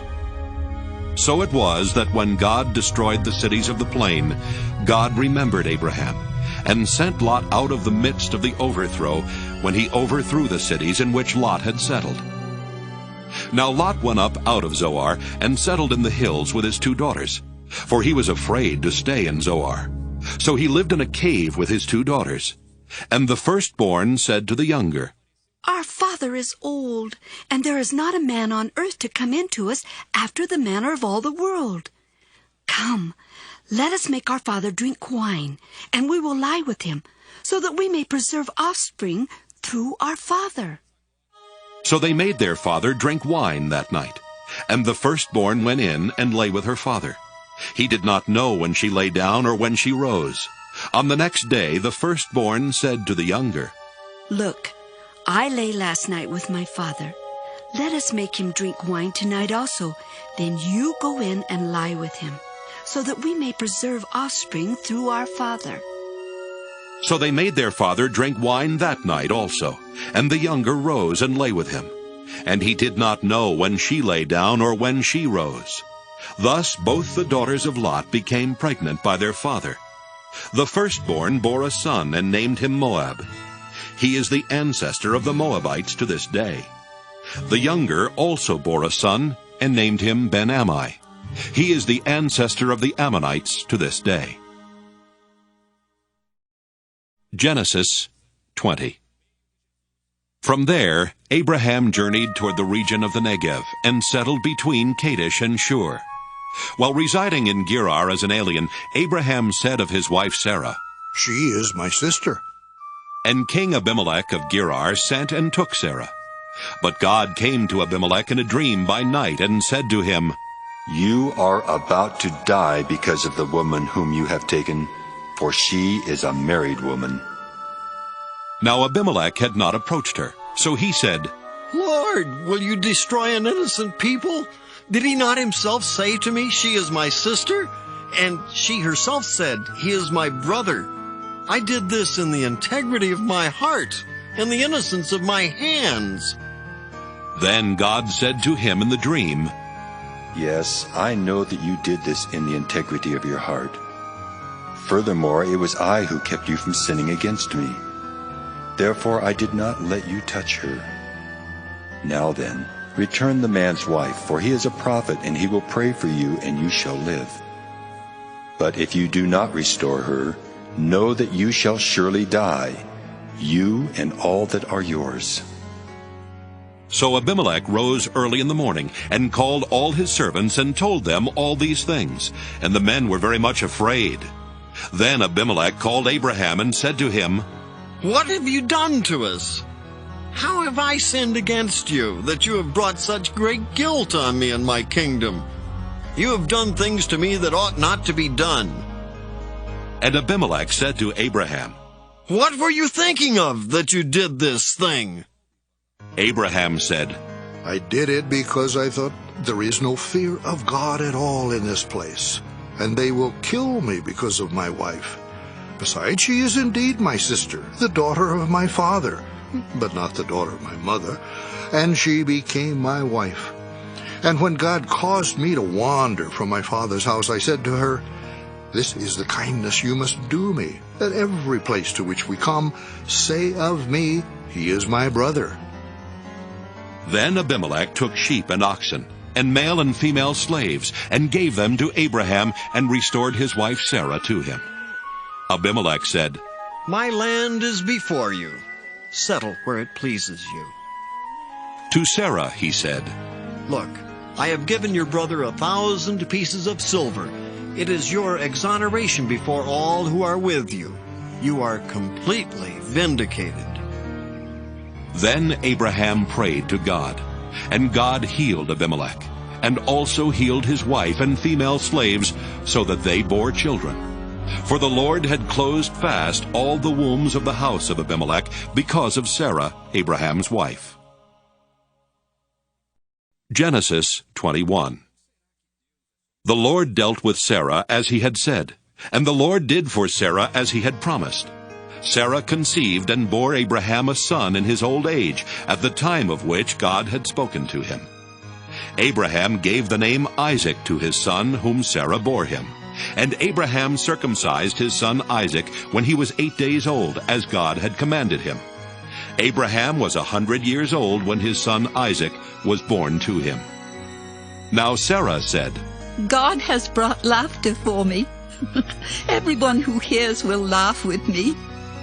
And she said, Who would ever have said to Abraham that Sarah would nurse children? Yet I have borne him a son in his old age. The child grew and was weaned, and Abraham made a great feast on the day that Isaac was weaned. But Sarah saw the son of Hagar the Egyptian, whom she had borne to Abraham, playing with her son Isaac. So she said to Abraham, Cast out this slave woman with her son, for the son of this slave woman shall not inherit along with my son Isaac. The matter was very distressing to Abraham on account of his son. But God said to Abraham, Do not be distressed because of the boy and because of your slave woman. Whatever Sarah says to you, do as she tells you, for it is through Isaac that offspring shall be named for you. As for the son of the slave woman, I will make a nation of him also, because he is your offspring. So Abraham rose early in the morning and took bread and a skin of water and gave it to Hagar, putting it on her shoulder along with the child, and sent her away. And she departed and wandered about in the wilderness of Beersheba. When the water in the skin was gone, she cast the child under one of the bushes. Then she went and sat down opposite him a good way off, about the distance of a bow shot. For she said, Do not let me look on the death of the child. And as she sat opposite him, she lifted up her voice and wept. And God heard the voice of the boy. And the angel of God called to Hagar from heaven and said to her, What troubles you, Hagar? Do not be afraid, for God has heard the voice of the boy where he is. Come, lift up the boy and hold him fast with your hand, for I will make a great nation of him. Then God opened her eyes, and she saw a well of water. She went and filled the skin with water and gave the boy a drink. God was with the boy, and he grew up.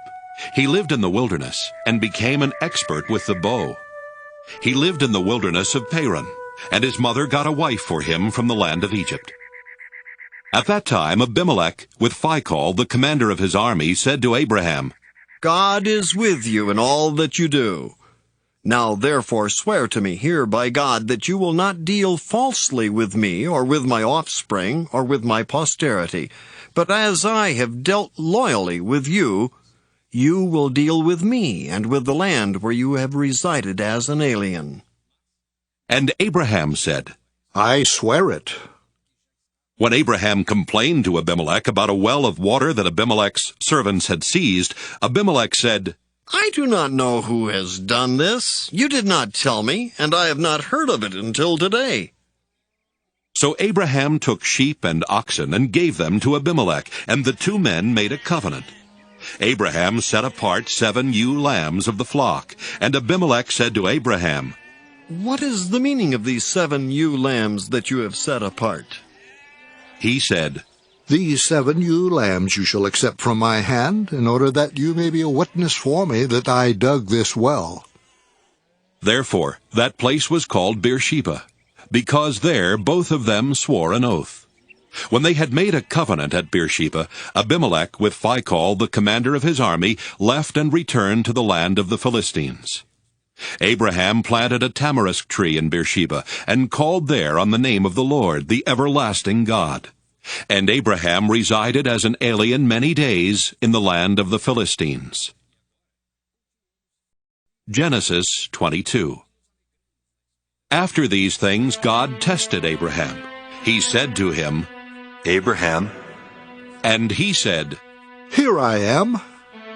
He said, Take your son, your only son Isaac, whom you love, and go to the land of Moriah, and offer him there as a burnt offering on one of the mountains that I shall show you. So Abraham rose early in the morning, saddled his donkey, and took 2 of his young men with him, and his son Isaac. He cut the wood for the burnt offering, and set out, and went to the place in the distance that God had shown him. On the 3rd day Abraham looked up and saw the place far away. Then Abraham said to his young men, Stay here with the donkey. The boy and I will go over there. We will worship, and then we will come back to you. Abraham took the wood of the burnt offering, and laid it on his son Isaac, and he himself carried the fire and the knife. So the 2 of them walked on together. Isaac said to his father Abraham, Father. And he said, Here I am, my son. He said, The fire and the wood are here, but where is the lamb for a burnt offering?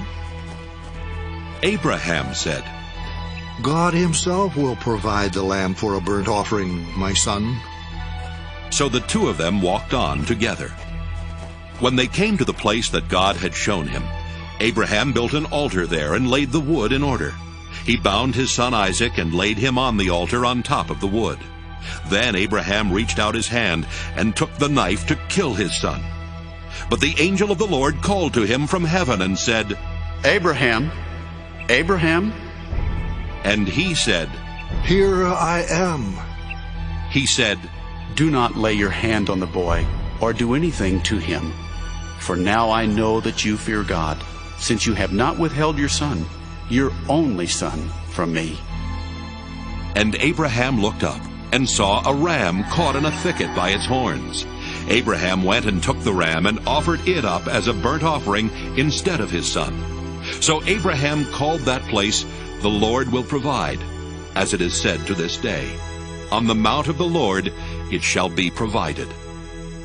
The angel of the Lord called to Abraham a second time from heaven and said, By myself I have sworn, says the Lord, because you have done this, and have not withheld your son, your only son, I will indeed bless you, and I will make your offspring as numerous as the stars of heaven, and as the sand that is on the seashore. And your offspring shall possess the gate of their enemies, and by your offspring shall all the nations of earth gain blessing for themselves. because you have obeyed my voice. So Abraham returned to his young men, and they arose and went together to Beersheba, and Abraham lived at Beersheba. Now after these things it was told Abraham, Milcah also has borne children to your brother Nahor. Uz the firstborn, Buz his brother, Kemuel the father of Aram, Kesed, Hazo, Pildash, Jidlaph, and Bethuel. Bethuel became the father of Rebekah. These 8 Milcah bore to Nahor, Abraham's brother. Moreover, his concubine, whose name was Reumah, bore Tebah, Gaham, Tahash, and Maacah. Genesis 23. Sarah lived 127 years. This was the length of Sarah's life. And Sarah died at Kiriath-arba, that is, Hebron, in the land of Canaan. And Abraham went in to mourn for Sarah and to weep for her. Abraham rose up from beside his dead and said to the Hittites, I am a stranger and an alien residing among you. Give me property among you for a burying place, so that I may bury my dead out of my sight. The Hittites answered Abraham, Hear us, my lord. You are a mighty prince among us. Bury your dead in the choicest of our burial places. None of us will withhold from you any burial ground for burying your dead. Abraham rose and bowed to the Hittites, the people of the land. He said to them, If you are willing that I should bury my dead out of my sight, hear me, and entreat for me Ephron, son of Zohar, so that he may give me the cave of Machpelah, which he owns. It is at the end of his field. For the full price, let him give it to me in your presence, as a possession for a burying place. Now Ephron was sitting among the Hittites. And Ephron the Hittite answered Abraham in the hearing of the Hittites, of all who went in at the gate of his city. No, my lord, hear me. I give you the field, and I give you the cave that is in it. In the presence of my people I give it to you. Bury your dead. Then Abraham bowed down before the people of the land. He said to Ephron in the hearing of the people of the land, If you only will listen to me, I will give the price of the field. Accept it from me, so that I may bury my dead there. Ephron answered Abraham, My lord, listen to me. A piece of land worth 400 shekels of silver. What is that between you and me? Bury your dead. Abraham agreed with Ephron, and Abraham weighed out for Ephron the silver that he had named in the hearing of the Hittites, 400 shekels of silver, according to the weights current among the merchants. So the field of Ephron in Machpelah, which was to the east of Mamre, the field with the cave that was in it, and all the trees that were in the field throughout its whole area, passed to Abraham as a possession in the presence of the Hittites, in the presence of all who went in at the gate of his city. After this, Abraham buried Sarah his wife in the cave of the field at Machpelah facing Mamre, that is Hebron, in the land of Canaan. The field and the cave that is in it passed from the Hittites into Abraham's possession as a burying place. Genesis 24. Now Abraham was old, well advanced in years, and the Lord had blessed Abraham in all things. Abraham said to his servant, the oldest of his house, who had charge of all that he had, Put your hand under my thigh, and I will make you swear by the Lord, the God of heaven and earth, that you will not get a wife for my son from the daughters of the Canaanites among whom I live, but will go to my country and to my kindred, and get a wife for my son Isaac. The servant said to him, Perhaps the woman may not be willing to follow me to this land. Must I then take your son back to the land from which you came? Abraham said to him, See to it that you do not take my son back there. The Lord, the God of heaven, who took me from my father's house and from the land of my birth, and who spoke to me and swore to me, To your offspring I will give this land. He will send his angel before you, and you shall take a wife for my son from there. But if the woman is not willing to follow you, then you will be free from this oath of mine. Only you must not take my son back there. So the servant put his hand under the thigh of Abraham his master, and swore to him concerning this matter. Then the servant took 10 of his master's camels and departed, taking all kinds of choice gifts from his master. And he set out and went to Aram Naharaim, to the city of Nahor. He made the camels kneel down outside the city by the well of water. It was toward evening, the time when women go out to draw water. And he said, O Lord God of my master Abraham, please grant me success today and show steadfast love to my master Abraham. I am standing here by the spring of water, and the daughters of the townspeople are coming out to draw water. Let the girl to whom I shall say, Please offer your jar that I may drink, and who shall say, Drink, and I will water your camels. Let her be the one whom you have appointed for your servant Isaac. By this I shall know that you have shown steadfast love to my master. Before he had finished speaking, there was Rebekah, who was born to Bethuel, son of Milcah, the wife of Nahor, Abraham's brother, coming out with her water jar on her shoulder. The girl was very fair to look upon, a virgin whom no man had known. She went down to the spring, filled her jar, and came up. Then the servant ran to meet her and said, Please, let me sip a little water from your jar. Drink, my lord, she said, and quickly lowered her jar upon her hand and gave him a drink. When she had finished giving him a drink, she said, I will draw for your camels also, until they have finished drinking. So she quickly emptied her jar into the trough and ran again to the well to draw, and she drew for all his camels. The man gazed at her in silence to learn whether or not the Lord had made his journey successful. When the camels had finished drinking, the man took a gold nose ring weighing a half shekel and 2 bracelets for her arms weighing 10 gold shekels, and said, Tell me whose daughter you are. Is there room in your father's house for us to spend the night? She said to him, I am the daughter of Bethuel, son of Milcah, whom she bore to Nahor. She added, We have plenty of straw and fodder, and a place to spend the night. The man bowed his head and worshipped the Lord and said, Blessed be the Lord, the God of my master Abraham, who has not forsaken his steadfast love and his faithfulness toward my master. As for me, the Lord has led me on the way to the house of my master's kin. Then the girl ran and told her mother's household about these things. Rebekah had a brother whose name was Laban. And Laban ran out to the man to the spring. As soon as he had seen the nose ring and the bracelets on his sister's arms, and when he heard the words of his sister Rebekah, Thus the man spoke to me, he went to the man, and there he was standing by the camels at the spring.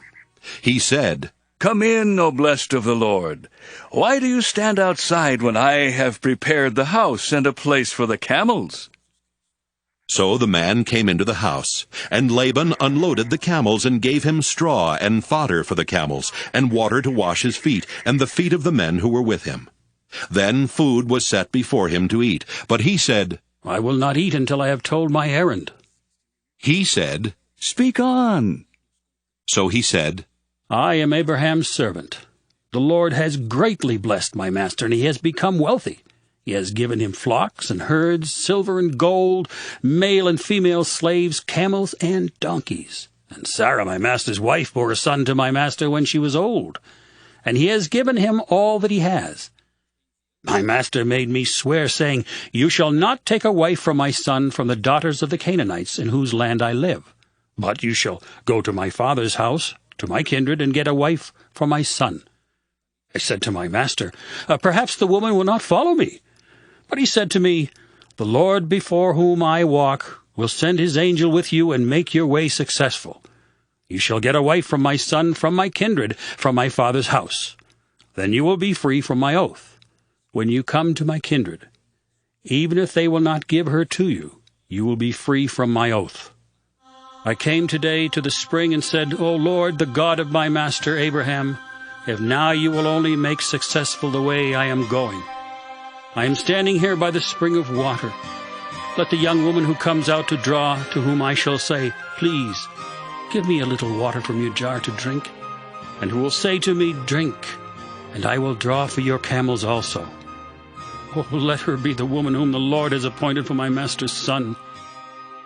Before I had finished speaking in my heart, there was Rebekah coming out with her water jar on her shoulder. And she went down to the spring and drew, and I said to her, Please, let me drink. She quickly let down her jar from her shoulder and said, "Drink, and I will also water your camels." So I drank, and she also watered the camels. Then I asked her, "Whose daughter are you?" She said, "The daughter of Bethuel, Nahor's son whom Milcah bore to him." So I put the ring on her nose and the bracelets on her arms. Then I bowed my head and worshipped the Lord and blessed the Lord, the God of my master Abraham, who had led me by the right way to obtain the daughter of my master's kinsman for his son. Now then, if you will deal loyally and truly with my master, tell me, and if not, tell me, so that I may turn either to the right hand or to the left."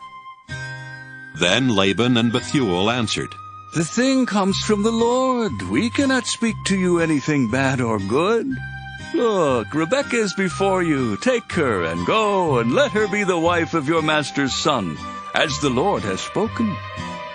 When Abraham's servant heard their words, he bowed himself to the ground before the Lord. And the servant brought out jewelry of silver and of gold, and garments, and gave them to Rebekah. He also gave to her brother and to her mother costly ornaments.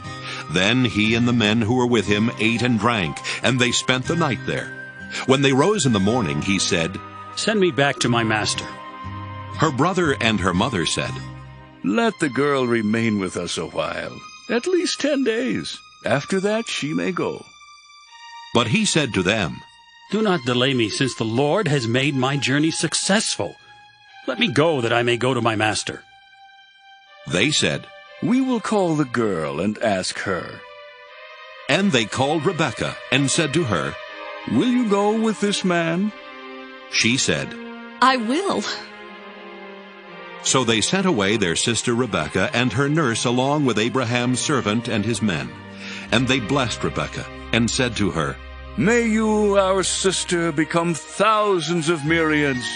May your offspring gain possession of the gates of their foes." Then Rebekah and her maids rose up, mounted the camels, and followed the man. Thus the servant took Rebekah and went his way.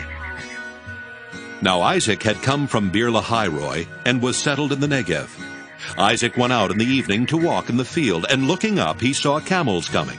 And Rebekah looked up, and when she saw Isaac, she slipped quickly from the camel and said to the servant, "Who is the man over there, walking in the field to meet us?" The servant said, "It is my master." So she took her veil and covered herself. And the servant told Isaac all the things that he had done. Then Isaac brought her into his mother Sarah's tent. He took Rebekah, and she became his wife, and he loved her.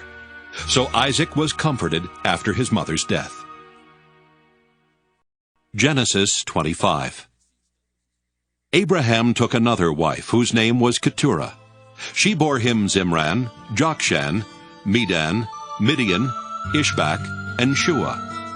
Jokshan was the father of Sheba and Dedan. The sons of Dedan were Asherim, Letushim, and Leamim. The sons of Midian were Ephah, Epher, Hanok, Abida, and Eldaah. All these were the children of Keturah. Abraham gave all he had to Isaac, but to the sons of his concubines Abraham gave gifts while he was still living, and he sent them away from his son Isaac eastward to the east country. This is the length of Abraham's life, 175 years. Abraham breathed his last and died in a good old age, an old man and full of years, and was gathered to his people. His sons Isaac and Ishmael buried him in the cave of Machpelah, in the field of Ephron, son of Zohar the Hittite, east of Mamre, the field that Abraham purchased from the Hittites. There Abraham was buried with his wife Sarah. After the death of Abraham, God blessed his son Isaac, and Isaac settled at Beer-lahai-roi. These are the descendants of Ishmael, Abraham's son, whom Hagar the Egyptian, Sarah's slave girl, bore to Abraham. These are the names of the sons of Ishmael, named in the order of their birth: Nebaioth, the firstborn of Ishmael, and Kedar, Adbeel, Mibsam, Mishma, Duma, Massa, Hadad, Tema, Jeter, Naphish, and Kedemah. These are the sons of Ishmael, and these are their names by their villages and by their encampments, 12 princes according to their tribes. This is the length of the life of Ishmael, 137 years. He breathed his last and died, and was gathered to his people. They settled from Havilah to Shur, which is opposite Egypt in the direction of Assyria. He settled down alongside of all his people. These are the descendants of Isaac, Abraham's son. Abraham was the father of Isaac, and Isaac was 40 years old when he married Rebekah, daughter of Bethuel the Aramean, of Paddan Aram, sister of Laban the Aramean. Isaac prayed to the Lord for his wife, because she was barren. And the Lord granted his prayer, and his wife Rebekah conceived. The children struggled together within her, and she said, "If it is to be this way, why do I live?" So she went to inquire of the Lord. And the Lord said to her, 2 nations are in your womb, and 2 peoples born of you shall be divided. The one shall be stronger than the other. The elder shall serve the younger. When her time to give birth was at hand, there were twins in her womb. The first came out red, all his body like a hairy mantle, so they named him Esau. Afterward his brother came out with his hand gripping Esau's heel, so he was named Jacob. Isaac was 60 years old when she bore them. When the boys grew up, Esau was a skillful hunter, a man of the field, while Jacob was a quiet man, living in tents. Isaac loved Esau because he was fond of game, but Rebekah loved Jacob. Once, when Jacob was cooking a stew, Esau came in from the field and he was famished. Esau said to Jacob, "Let me eat some of that red stuff, for I am famished." Therefore he was called Edom. Jacob said, "First, sell me your birthright." Esau said, "I am about to die. Of what use is a birthright to me?" Jacob said, "Swear to me first." So he swore to him and sold his birthright to Jacob. Then Jacob gave Esau bread and lentil stew, and he ate and drank, and rose and went his way. Thus Esau despised his birthright. Genesis 26. Now there was a famine in the land, besides the former famine that had occurred in the days of Abraham. And Isaac went to Gerar, to King Abimelech of the Philistines. The Lord appeared to Isaac and said, Do not go down to Egypt. Settle in the land that I shall show you. Reside in this land as an alien, and I will be with you, and will bless you. For to you and to your descendants I will give all these lands, and I will fulfill the oath that I swore to your father Abraham. I will make your offspring as numerous as the stars of heaven, and will give to your offspring all these lands, and all the nations of the earth shall gain blessing for themselves through your offspring, because Abraham obeyed my voice and kept my charge, my commandments, my statutes, and my laws. So Isaac settled in Gerar. When the men of the place asked him about his wife, he said, She is my sister. For he was afraid to say, my wife, thinking, Or else the men of the place might kill me for the sake of Rebekah, because she is attractive in appearance. When Isaac had been there a long time, King Abimelech of the Philistines looked out of a window and saw him fondling his wife Rebekah. So Abimelech called for Isaac and said, So she is your wife. Why then did you say she is my sister? Isaac said to him, Because I thought I might die because of her. Abimelech said, What is this you have done to us? One of the people might easily have lain with your wife, and you would have brought guilt upon us. So Abimelech warned all the people, saying, Whoever touches this man or his wife shall be put to death. Isaac sowed seed in that land, and in the same year reaped 100-fold. The Lord blessed him, and the man became rich. He prospered more and more until he became very wealthy. He had possessions of flocks and herds, and a great household, so that the Philistines envied him. Now the Philistines had stopped up and filled with earth all the wells that his father's servants had dug in the days of his father Abraham. And Abimelech said to Isaac, Go away from us! You have become too powerful for us. So Isaac departed from there and camped in the valley of Gerar and settled there. Isaac dug again the wells of water that had been dug in the days of his father Abraham. For the Philistines had stopped them up after the death of Abraham, and he gave them the names that his father had given them. But when Isaac's servants dug in the valley and found there a well of spring water, the herders of Gerar quarreled with Isaac's herders, saying, "The water is ours." So he called the well Esek, because they contended with him. Then they dug another well, and they quarreled over that one also. So he called it Sitnah. He moved from there and dug another well, and they did not quarrel over it. So he called it Rehoboth, saying, "Now the Lord has made room for us, and we shall be fruitful in the land."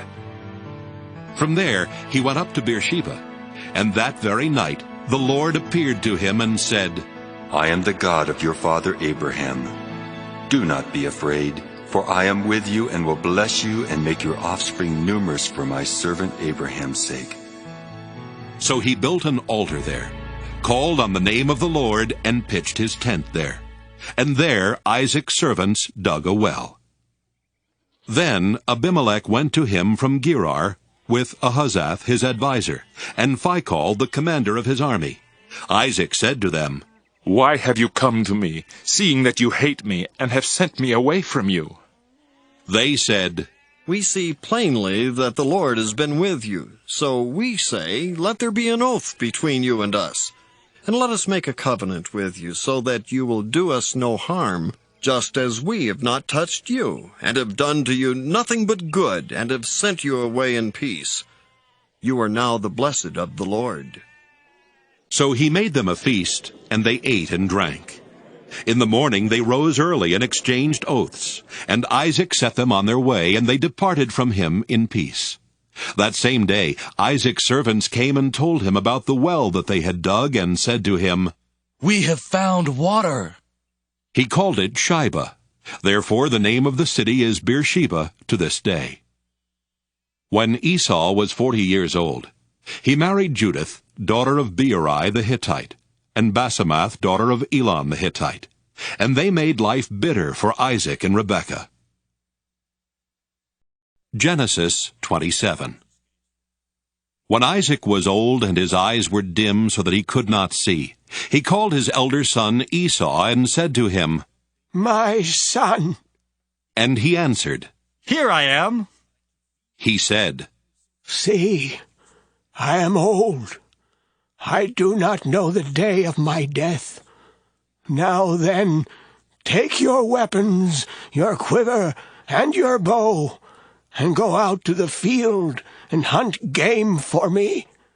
Then prepare for me savory food, such as I like, and bring it to me to eat, so that I may bless you before I die."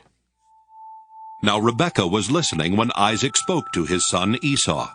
So when Esau went to the field to hunt for game and bring it, Rebekah said to her son Jacob, I heard your father say to your brother Esau, Bring me game and prepare for me savory food to eat, that I may bless you before the Lord before I die. Now therefore, my son, obey my word as I command you. Go to the flock and get me 2 choice kids, so that I may prepare for them savory food for your father, such as he likes. And you shall take it to your father to eat, so that he may bless you before he dies. But Jacob said to his mother Rebekah, Look, my brother Esau is a hairy man, and I am a man of smooth skin. Perhaps my father will feel me, and I shall seem to be mocking him, and bring a curse on myself and not a blessing. His mother said to him, Let your curse be on me, my son. Only obey my word, and go. Get them for me.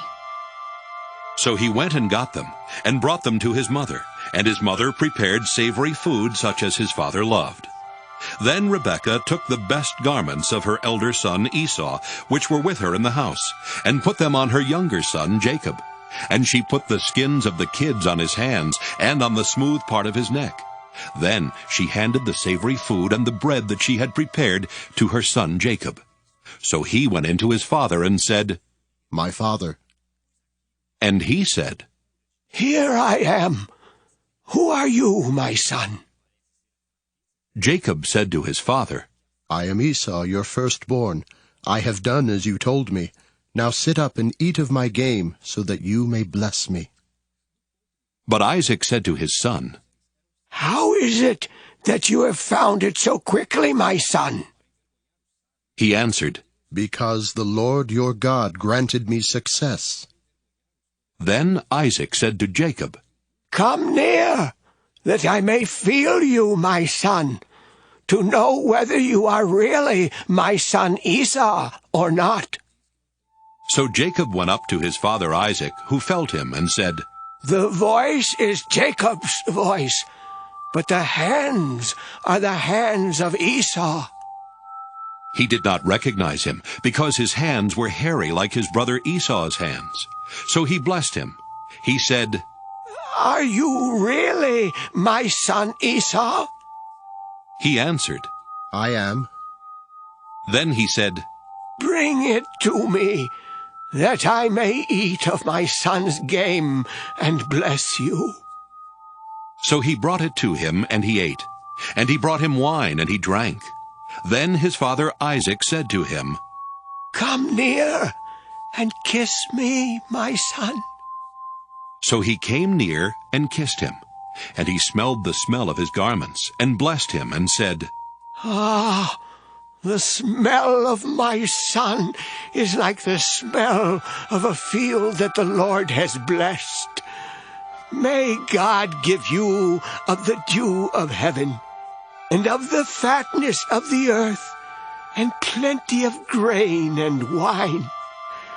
Let peoples serve you, and nations bow down to you. Be Lord over your brothers, and may your mother's sons bow down to you. Cursed be everyone who curses you, and blessed be everyone who blesses you." As soon as Isaac had finished blessing Jacob, when Jacob had scarcely gone out from the presence of his father Isaac, his brother Esau came in from his hunting. He also prepared savory food and brought it to his father. And he said to his father, "Let my father sit up and eat of his son's game, so that you may bless me." His father Isaac said to him, "Who are you?" He answered, "I am your firstborn son Esau." Then Isaac trembled violently and said, "Who was it then that hunted game and brought it to me? And I ate it all before you came, and I have blessed him. Yes, and blessed he shall be." When Esau heard his father's words, he cried out with an exceedingly great and bitter cry, and said to his father, "Bless me! Me also, father!" But he said, "Your brother came deceitfully, and he has taken away your blessing." Esau said, "Is he not rightly named Jacob? For he has supplanted me these 2 times. He took away my birthright, and look, now he has taken away my blessing." Then he said, "Have you not reserved a blessing for me?" Isaac answered Esau, "I have already made him your lord, and I have given him all his brothers as servants, and with grain and wine I have sustained him. What then can I do for you, my son?" Esau said to his father, "Have you only one blessing, father? Bless me! Me also, father!" Oh! And Esau lifted up his voice and wept. Then his father Isaac answered him, "See, away from the fatness of the earth shall your home be, and away from the dew of heaven on high. By your sword you shall live, and you shall serve your brother. But when you break loose, you shall break his yoke from your neck." Now Esau hated Jacob, because of the blessing with which his father had blessed him. And Esau said to himself, "The days of mourning for my father are approaching. Then I will kill my brother Jacob." But the words of her elder son Esau were told to Rebekah. So she sent and called her younger son Jacob, and said to him, Your brother Esau is consoling himself by planning to kill you. Now therefore, my son, obey my voice. Flee at once to my brother Laban in Haran, and stay with him a while, until your brother's fury turns away, until your brother's anger against you turns away, and he forgets what you have done to him. Then I will send and bring you back from there. Why should I lose both of you in one day? Then Rebekah said to Isaac, I am weary of my life because of the Hittite women. If Jacob marries one of the Hittite women, such as these, one of the women of the land, what good will my life be to me? Genesis 28. Then Isaac called Jacob and blessed him and charged him, You shall not marry one of the Canaanite women. Go at once to Paddan Aram, to the house of Bethuel, your mother's father, and take as wife from there one of the daughters of Laban, your mother's brother. May God Almighty bless you and make you fruitful and numerous, that you may become a company of peoples. May he give to you the blessing of Abraham, to you and to your offspring with you, so that you may take possession of the land where you now live as an alien, land that God gave to Abraham. Thus Isaac sent Jacob away, and he went to Paddan Aram, to Laban, son of Bethuel the Aramean, the brother of Rebekah, Jacob's and Esau's mother. Now Esau saw that Isaac had blessed Jacob, and sent him away to Paddan Aram to take a wife from there, and that as he blessed him, he charged him, You shall not marry one of the Canaanite women. and that Jacob had obeyed his father and his mother and gone to Paddan Aram. So when Esau saw that the Canaanite women did not please his father Isaac, Esau went to Ishmael, and took Mahalath, daughter of Abraham's son Ishmael, and sister of Nebaioth, to be his wife in addition to the wives he had. Jacob left Beersheba and went toward Haran. He came to a certain place and stayed there for the night because the sun had set. Taking one of the stones of the place, he put it under his head and lay down in that place. And he dreamed that there was a ladder set up on the earth, the top of it reaching to heaven, and the angels of God were ascending and descending on it. And the Lord stood beside him and said, I am the Lord, the God of Abraham your father, and the God of Isaac. The land on which you lie I will give to you and to your offspring, and your offspring shall be like the dust of the earth, and you shall spread abroad to the west, and to the east, and to the north, and to the south.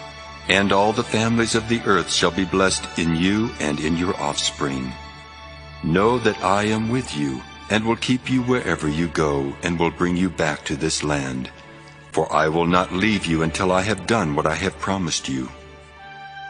Then Jacob woke from his sleep and said, Surely the Lord is in this place, and I did not know it. And he was afraid, and said, How awesome is this place! This is none other than the house of God, and this is the gate of heaven. So Jacob rose early in the morning, and he took the stone that he had put under his head, and set it up for a pillar, and poured oil on the top of it. He called that place Bethel, but the name of the city was Luz at the first. Then Jacob made a vow, saying, If God will be with me, and will keep me in this way that I go, and will give me bread to eat and clothing to wear, so that I come again to my father's house in peace, then the Lord shall be my God, and this stone which I have set up for a pillar shall be God's house. And of all that you give me, I will surely give 1/10 to you. Genesis 29. Then Jacob went on his journey, and came to the land of the people of the east. As he looked, he saw a well in the field, and 3 flocks of sheep lying there beside it. For out of that well the flocks were watered. The stone on the well's mouth was large, and when all the flocks were gathered there, the shepherds would roll the stone from the mouth of the well, and water the sheep, and put the stone back in its place on the mouth of the well. Jacob said to them, My brothers, where do you come from? They said, We are from Haran. He said to them, Do you know Laban, son of Nahor? They said, "We do." He said to them, "Is it well with him?"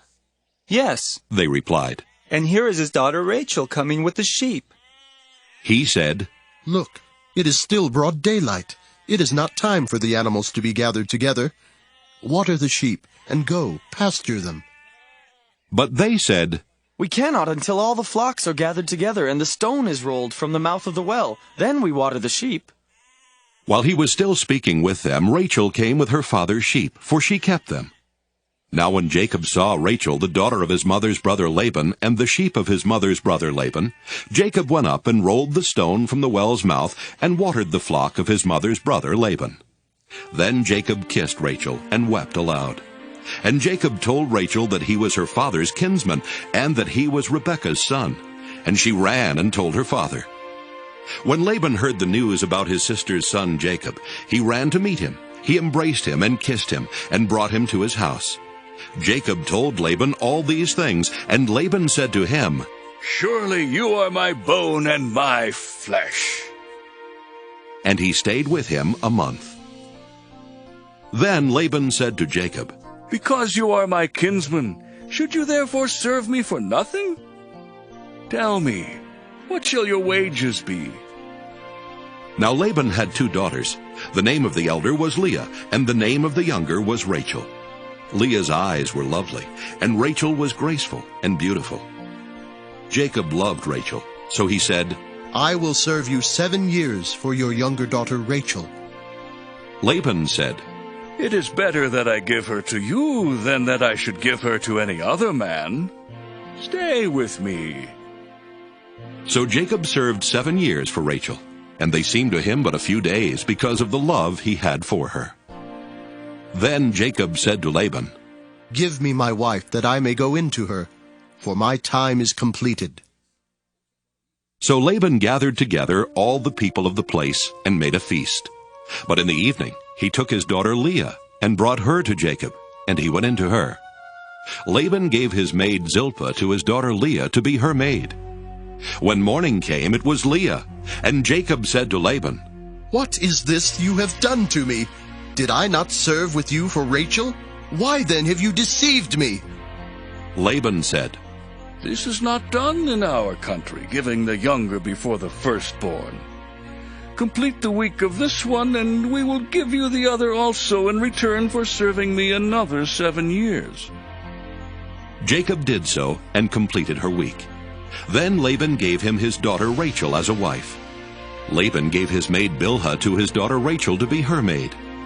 So Jacob went into Rachel also, and he loved Rachel more than Leah. He served Laban for another 7 years. When the Lord saw that Leah was unloved, he opened her womb, but Rachel was barren.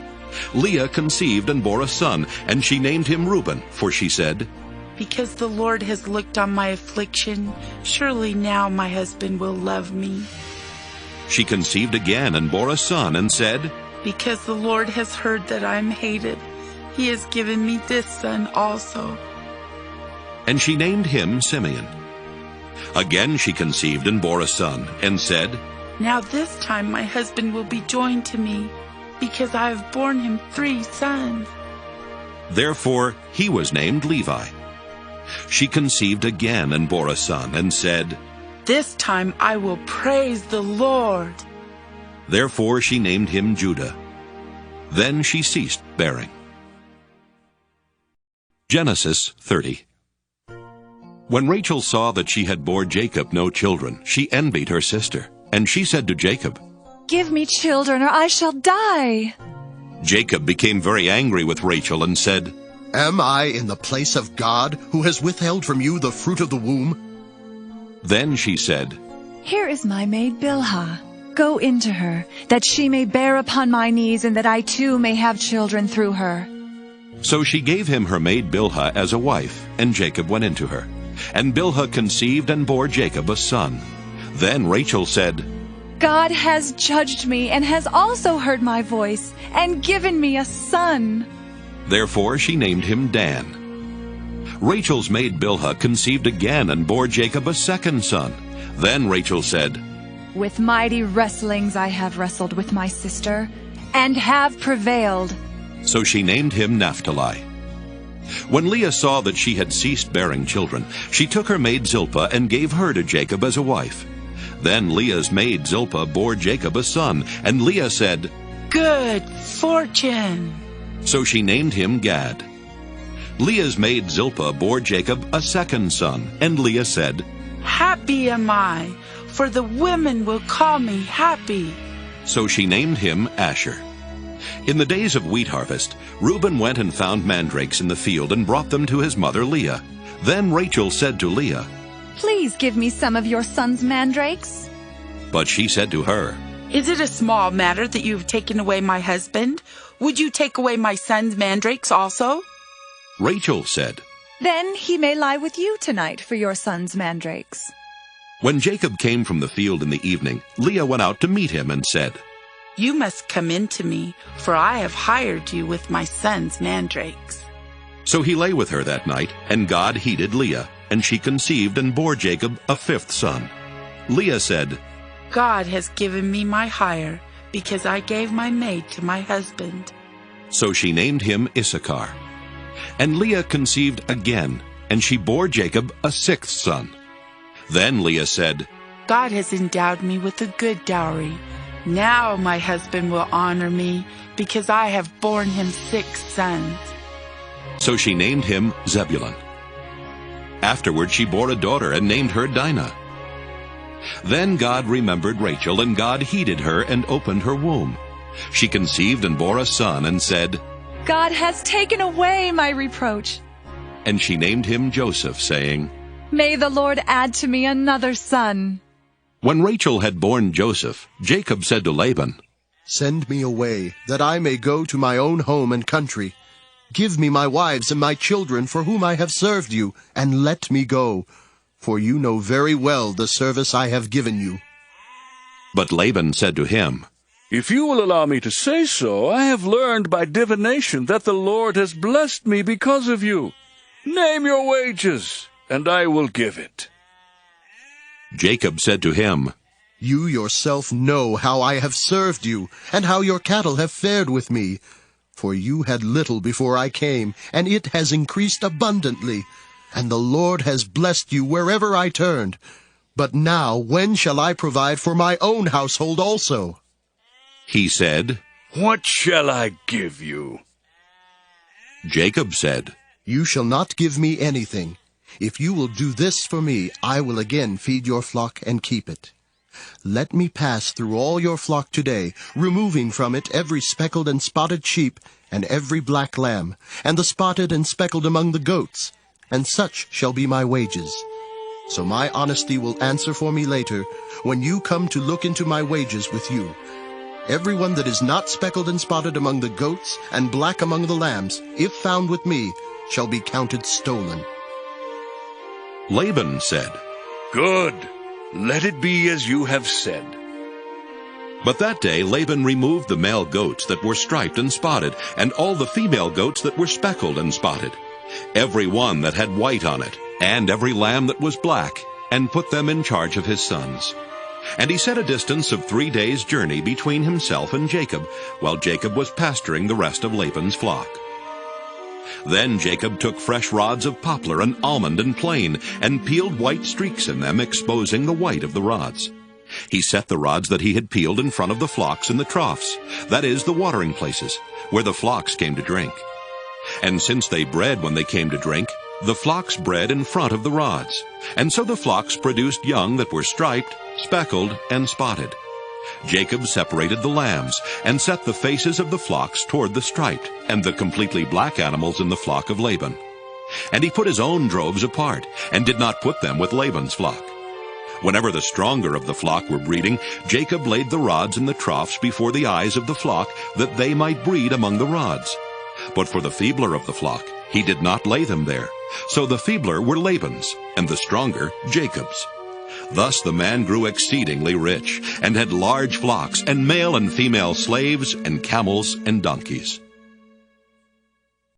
Genesis 31.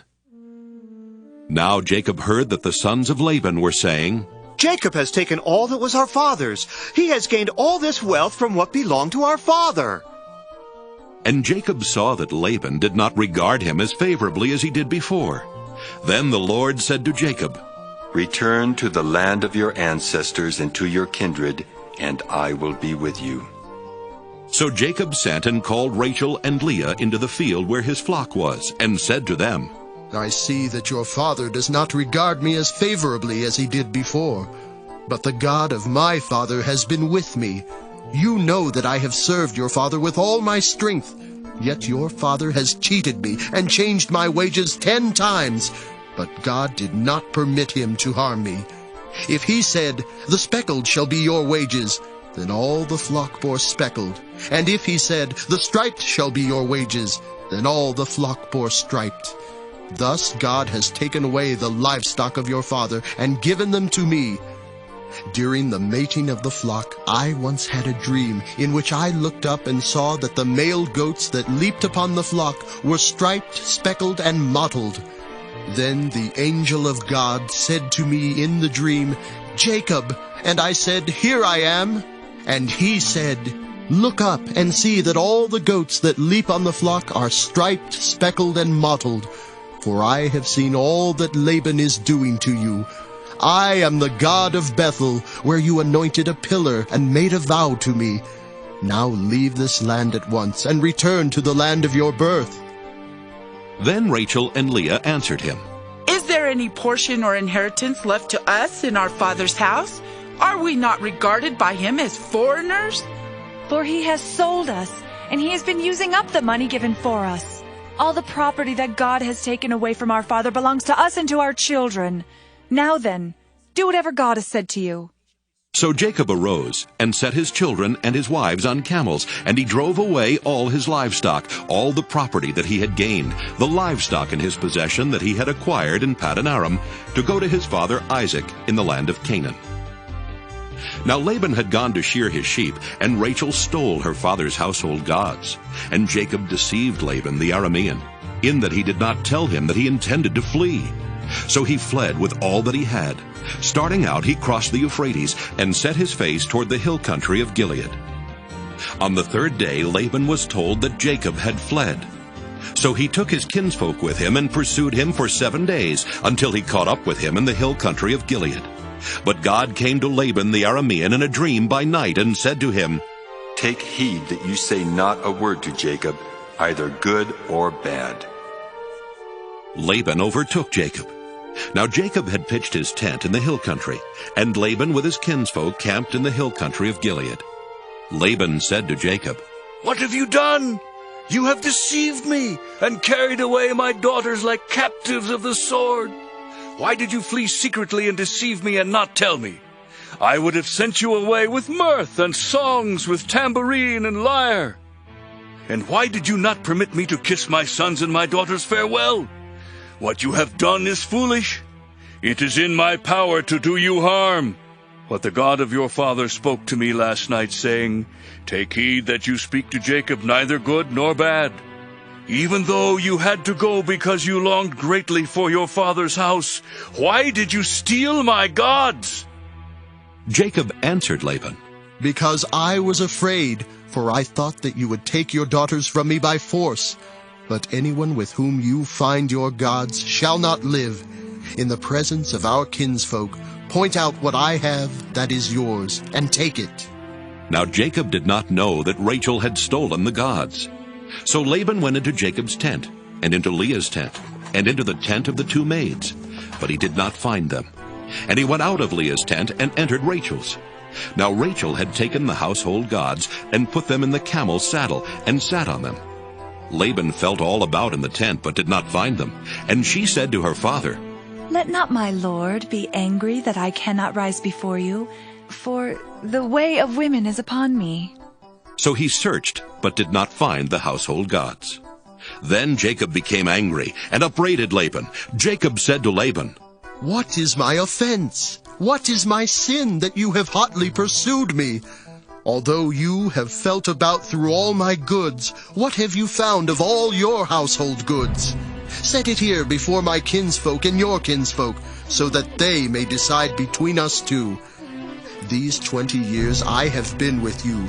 Your ewes and your female goats have not miscarried, and I have not eaten the rams of your flocks.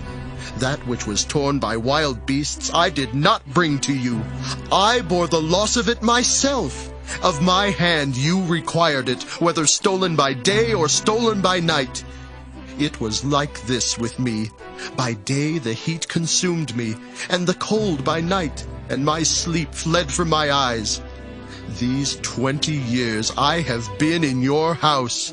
I served you 14 years for your 2 daughters, and 6 years for your flock, and you have changed my wages 10 times. If the God of my father, the God of Abraham, and the fear of Isaac had not been on my side, surely now you would have sent me away empty-handed. God saw my affliction and the labor of my hands, and rebuked you last night. Then Laban answered and said to Jacob, The daughters are my daughters, the children are my children, the flocks are my flocks, and all that you see is mine. But what can I do today about these daughters of mine, or about their children whom they have borne? Come now, let us make a covenant, you and I, and let it be a witness between you and me. So Jacob took a stone and set it up as a pillar. And Jacob said to his kinsfolk, Gather stones. And they took stones and made a heap, and they ate there by the heap. Laban called it Jegar-Sahadutha, but Jacob called it Gilead. Laban said, This heap is a witness between you and me today. Therefore he called it Gilead, and the pillar Mizpah, for he said, The Lord watch between you and me when we are absent one from the other. If you ill-treat my daughters, or if you take wives in addition to my daughters, though no one else is with us, remember that God is witness between you and me. Then Laban said to Jacob, See this heap, and see the pillar which I have set between you and me. This heap is a witness, and the pillar is a witness, that I will not pass beyond this heap to you, and you will not pass beyond this heap and this pillar to me for harm. May the God of Abraham and the God of Nahor, the God of their father, judge between us. So Jacob swore by the fear of his father Isaac, and Jacob offered a sacrifice on the height, and called his kinsfolk to eat bread. And they ate bread and tarried all night in the hill country. Early in the morning, Laban rose up, and kissed his grandchildren and his daughters, and blessed them. Then he departed and returned home. Genesis 32. Jacob went on his way, and the angels of God met him, and when Jacob saw them, he said, This is God's camp. So he called that place Mahanaim.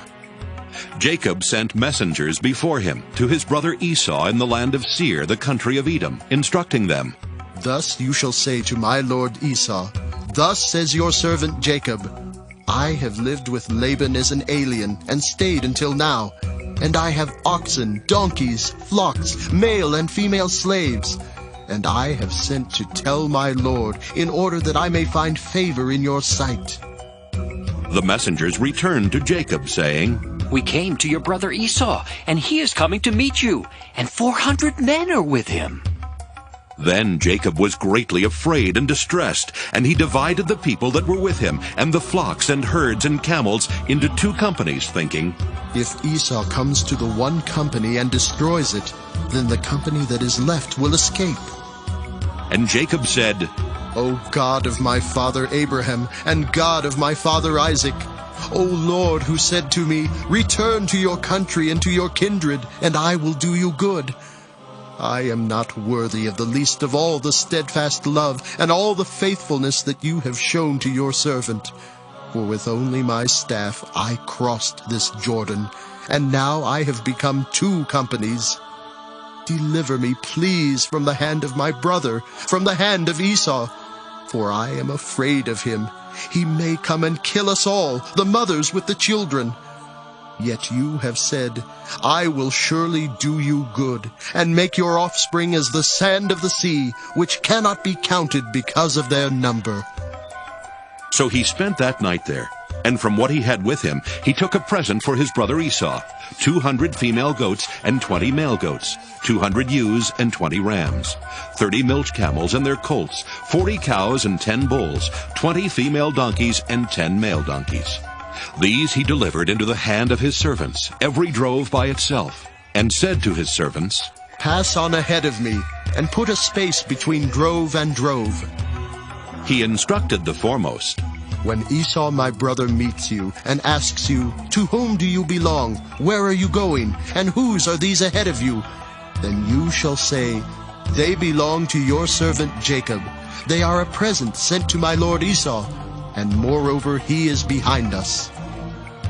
He likewise instructed the second and the third and all who followed the droves. "You shall say the same thing to Esau when you meet him, and you shall say, 'Moreover your servant Jacob is behind us.'" For he thought, "I may appease him with the present that goes ahead of me, and afterwards I shall see his face. Perhaps he will accept me." So the present passed on ahead of him, and he himself spent that night in the camp. The same night he got up and took his 2 wives, his 2 maids, and his 11 children, and crossed the ford of the Jabbok. He took them and sent them across the stream, and likewise everything that he had. Jacob was left alone, and a man wrestled with him until daybreak. When the man saw that he did not prevail against Jacob, he struck him on the hip socket, and Jacob's hip was put out of joint as he wrestled with him. Then he said, "Let me go, for the day is breaking." But Jacob said, "I will not let you go unless you bless me." So he said to him, "What is your name?" And he said, "Jacob."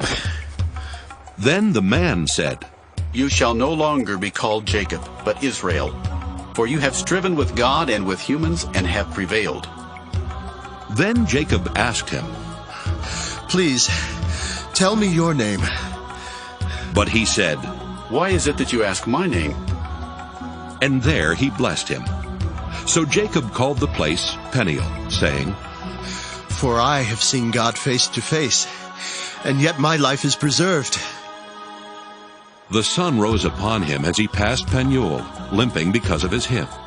Therefore to this day the Israelites do not eat the thigh muscle that is on the hip socket, because he struck Jacob on the hip socket at the thigh muscle. Genesis 33.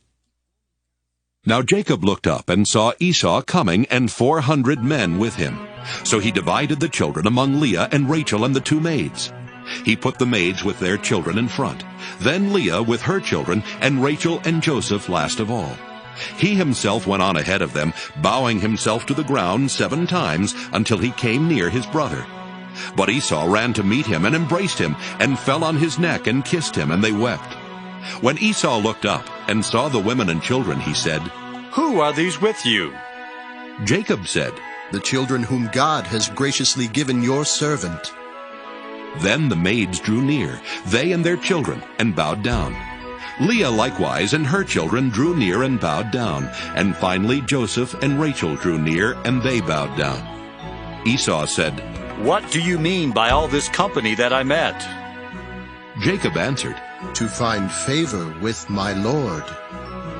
But Esau said, "I have enough, my brother. Keep what you have for yourself." Jacob said, "No, please. If I find favor with you, then accept my present from my hand. For truly to see your face is like seeing the face of God, since you have received me with such favor. Please accept my gift that is brought to you, because God has dealt graciously with me, and because I have everything I want." So he urged him, and he took it. Then Esau said, "Let us journey on our way, and I will go alongside you." But Jacob said to him, "My lord knows that the children are frail, and that the flocks and herds which are nursing are a care to me. And if they are overdriven for one day, all the flocks will die. Let my lord pass on ahead of his servant, and I will lead on slowly, according to the pace of the cattle that are before me, and according to the pace of the children, until I come to my lord in Seir." So Esau said, "Let me leave with you some of the people who are with me." But he said, Why should my Lord be so kind to me? So Esau returned that day on his way to Seir, but Jacob journeyed to Succoth, and built himself a house and made booths for his cattle. Therefore the place is called Succoth. Jacob came safely to the city of Shechem, which is in the land of Canaan, on his way from Paddan Aram, and he camped before the city. And from the sons of Hamor, Shechem's father, he bought for 100 pieces of money the plot of land on which he had pitched his tent. There he erected an altar, and called it El Elohe Israel. Genesis 34. Now Dinah, the daughter of Leah, whom she had borne to Jacob, went out to visit the women of the region. When Shechem, son of Hamor the Hivite, prince of the region, saw her, he seized her and lay with her by force. And his soul was drawn to Dinah, daughter of Jacob. He loved the girl, and spoke tenderly to her.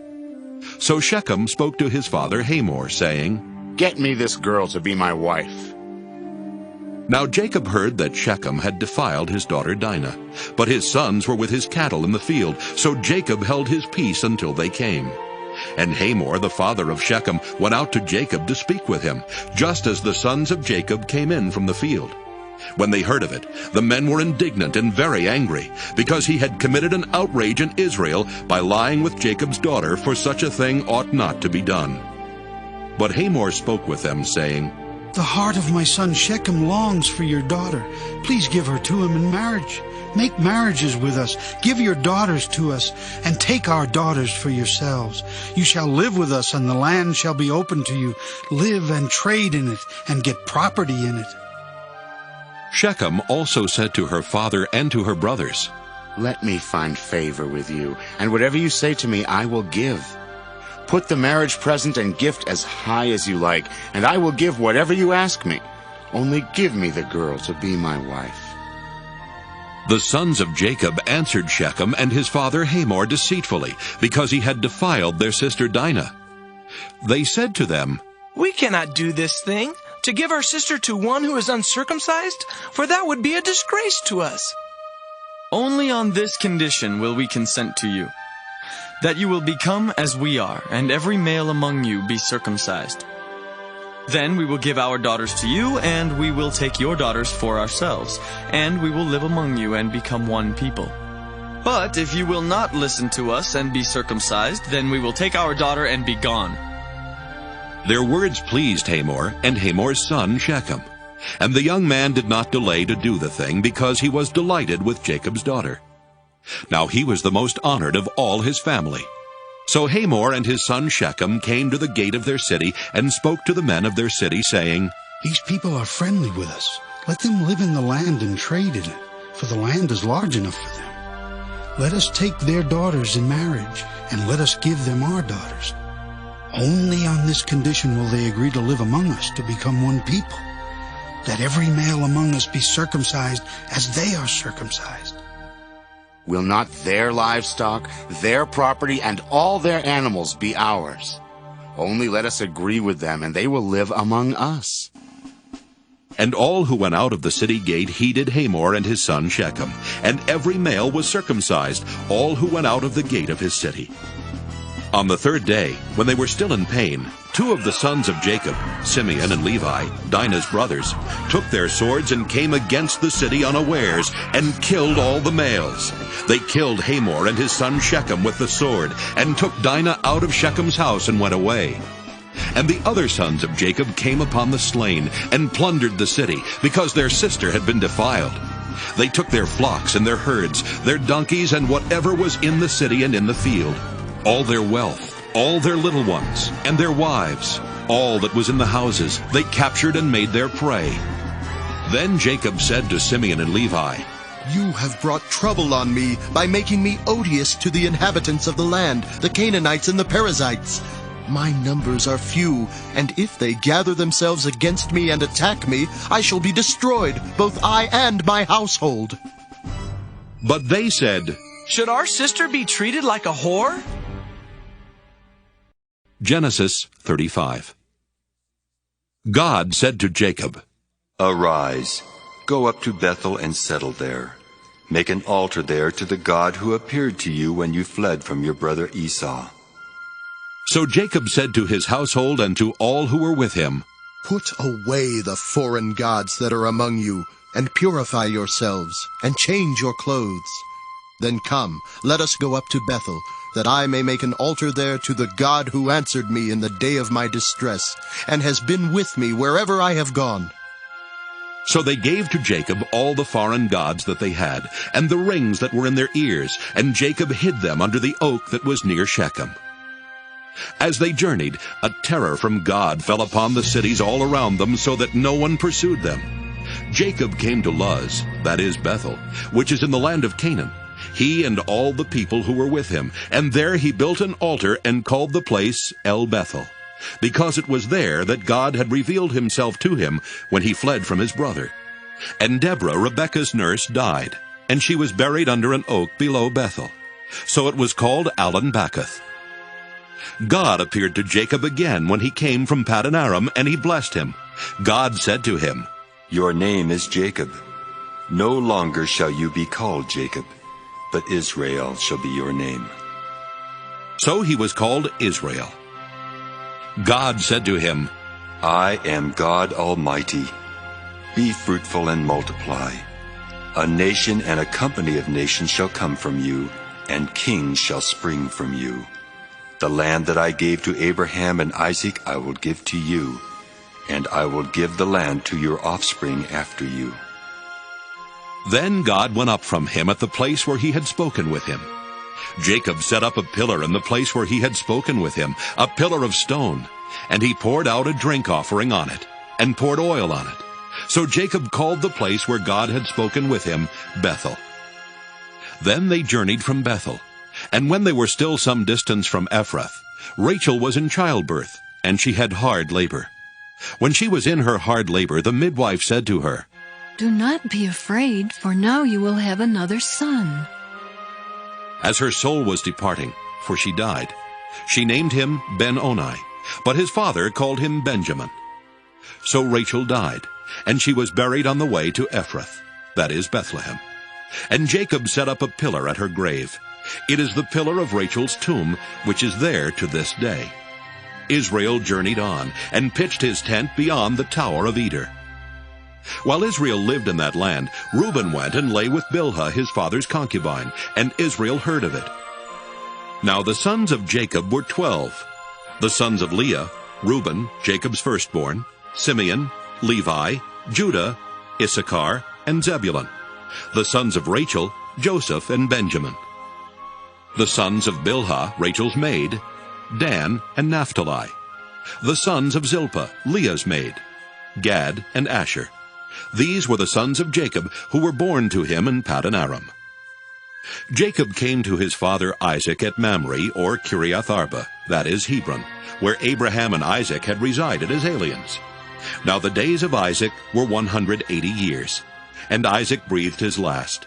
He died and was gathered to his people, old and full of days, and his sons Esau and Jacob buried him. Genesis 36. These are the descendants of Esau, that is Edom. Esau took his wives from the Canaanites, Adah, daughter of Elon the Hittite, Oholibamah, daughter of Anah, son of Zibeon the Hivite, and Basemath, Ishmael's daughter, sister of Nebaioth. Adah bore Eliphaz to Esau. Basemath bore Reuel, and Oholibamah bore Jeush, Jalam, and Korah. These are the sons of Esau, who were born to him in the land of Canaan. Then Esau took his wives, his sons, his daughters, and all the members of his household, his cattle, all his livestock, and all the property he had acquired in the land of Canaan, and he moved to a land some distance from his brother Jacob. For their possessions were too great for them to live together. The land where they were staying could not support them because of their livestock. So Esau settled in the hill country of Seir. Esau is Edom. These are the descendants of Esau, ancestor of the Edomites, in the hill country of Seir. These are the names of Esau's sons: Eliphaz, son of Adah, the wife of Esau; Reuel, the son of Esau's wife Basemath. The sons of Eliphaz were Teman, Omar, Zepho, Gatam, and Kenaz. Timnah was a concubine of Eliphaz, Esau's son. She bore Amalek to Eliphaz.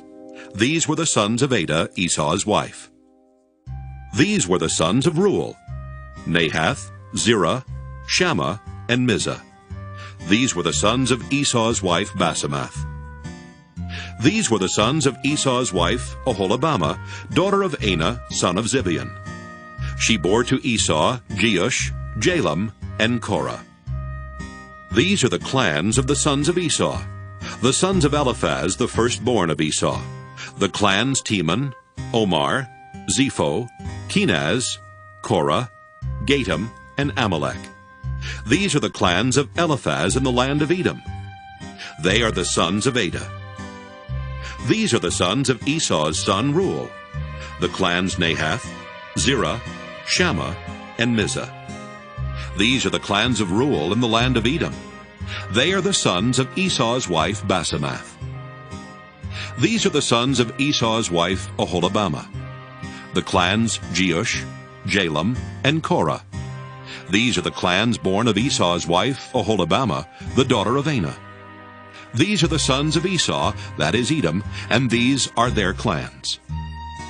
These are the sons of Seir the Horite, the inhabitants of the land: Lotan, Shobal, Zibeon, Anah, Dishon, Ezer, and Dishan. These are the clans of the Horites, the sons of Seir in the land of Edom. The sons of Lotan were Hori and Heman, and Lotan's sister was Timnah. These are the sons of Shobal: Alvan, Manahath, Ebal, Shepho, and Onam. These are the sons of Zibeon: Ea and Anah. He is the Anah who found the springs in the wilderness as he pastured the donkeys of his father Zibeon.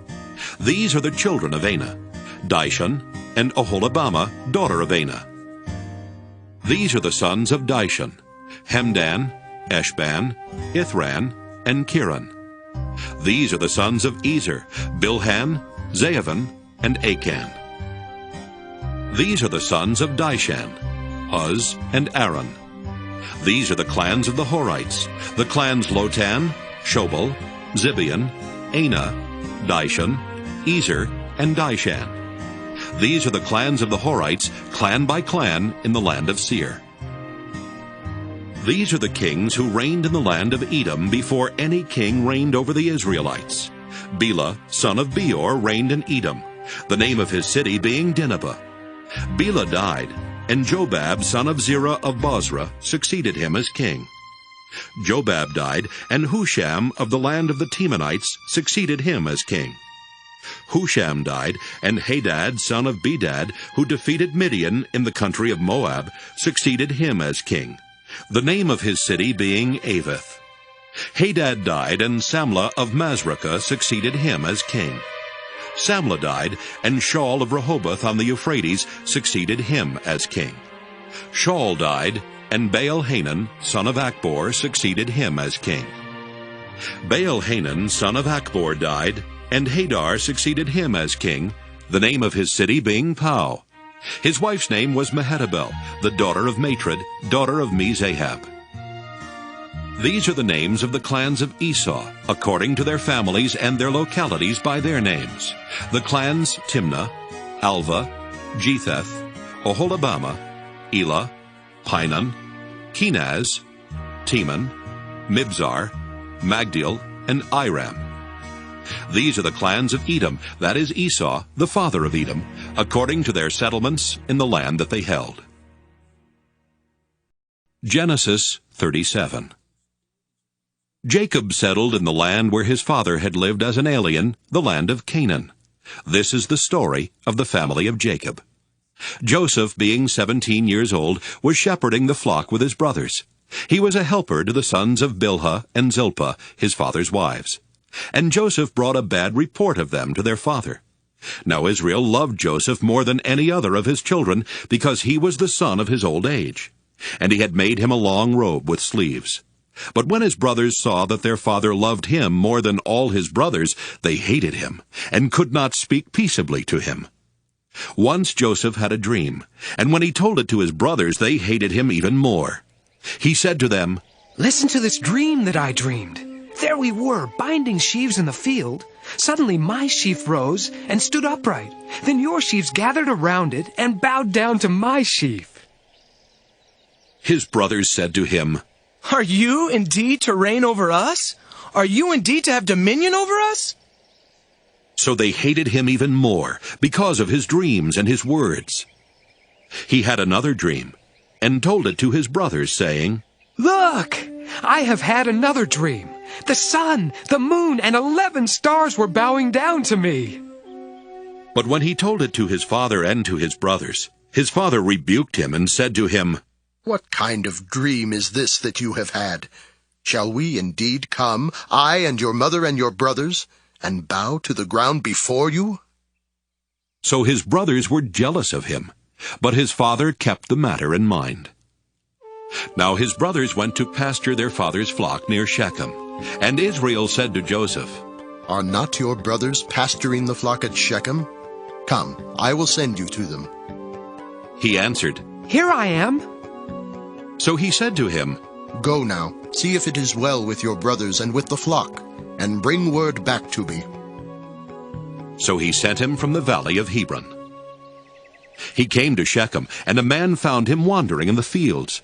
The man asked him, What are you seeking? I am seeking my brothers, he said. Tell me, please, where are they pasturing the flock? The man said, They have gone away, for I have heard them say, Let us go to Dothan. So Joseph went after his brothers and found them at Dothan. They saw him from a distance, and before he came near to them, they conspired to kill him. They said to one another, Here comes this dreamer. Come now, let us kill him and throw him into one of the pits. Then we shall say that a wild animal has devoured him. And we shall see what will become of his dreams. But when Reuben heard it, he delivered him out of their hands, saying, Let us not take his life. Reuben said to them, Shed no blood. Throw him into this pit here in the wilderness, but lay no hand on him. That he might rescue him out of their hand and restore him to his father. So when Joseph came to his brothers, they stripped him of his robe, the long robe with sleeves that he wore, and they took him and threw him into a pit. The pit was empty, there was no water in it. Then they sat down to eat, and looking up they saw a caravan of Ishmaelites coming from Gilead, with their camels carrying gum, balm, and resin, on their way to carry it down to Egypt. Then Judah said to his brothers, What profit is it if we kill our brother and conceal his blood? Come, let us sell him to the Ishmaelites and not lay our hands on him, for he is our brother, our own flesh. And his brothers agreed. When some Midianite traders passed by, they drew Joseph up, lifting him out of the pit, and sold him to the Ishmaelites for 20 pieces of silver. And they took Joseph to Egypt. When Reuben returned to the pit and saw that Joseph was not in the pit, he tore his clothes. He returned to his brothers and said, The boy is gone, where can I turn? Then they took Joseph's robe, slaughtered a goat, and dipped the robe in the blood. They had the long robe with sleeves taken to their father, and they said, This we have found. See now whether it is your son's robe or not. He recognized it and said, It is my son's robe. A wild animal has devoured him. Joseph is without doubt torn to pieces. Then Jacob tore his garments and put sackcloth on his loins, and mourned for his son many days. All his sons and all his daughters sought to comfort him, but he refused to be comforted and said, No, I shall go down to Sheol to my son, mourning. Thus his father bewailed him. Meanwhile the Midianites had sold him in Egypt to Potiphar, one of Pharaoh's officials, the captain of the guard. Genesis 38. It happened at that time that Judah went down from his brothers and settled near a certain Adullamite, whose name was Hira. There Judah saw the daughter of a certain Canaanite, whose name was Shua. He married her and went into her. She conceived and bore a son, and he named him Again she conceived and bore a son, whom she named Onan. Yet again she bore a son, and she named him Shelah. She was in Chezib when she bore him. Judah took a wife for his firstborn. Her name was Tamar. But Judah's firstborn, was wicked in the sight of the Lord, and the Lord put him to death. Then Judah said to Onan, Go into your brother's wife, and perform the duty of a brother-in-law to her. Raise up offspring for your brother. But since Onan knew that the offspring would not be his, he spilled his semen on the ground whenever he went into his brother's wife, so that he would not give offspring to his brother. What he did was displeasing in the sight of the Lord, and he put him to death also.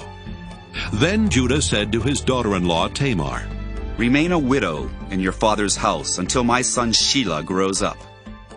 For he feared that he too would die like his brothers. So Tamar went to live in her father's house. In course of time, the wife of Judah, Shua's daughter, died.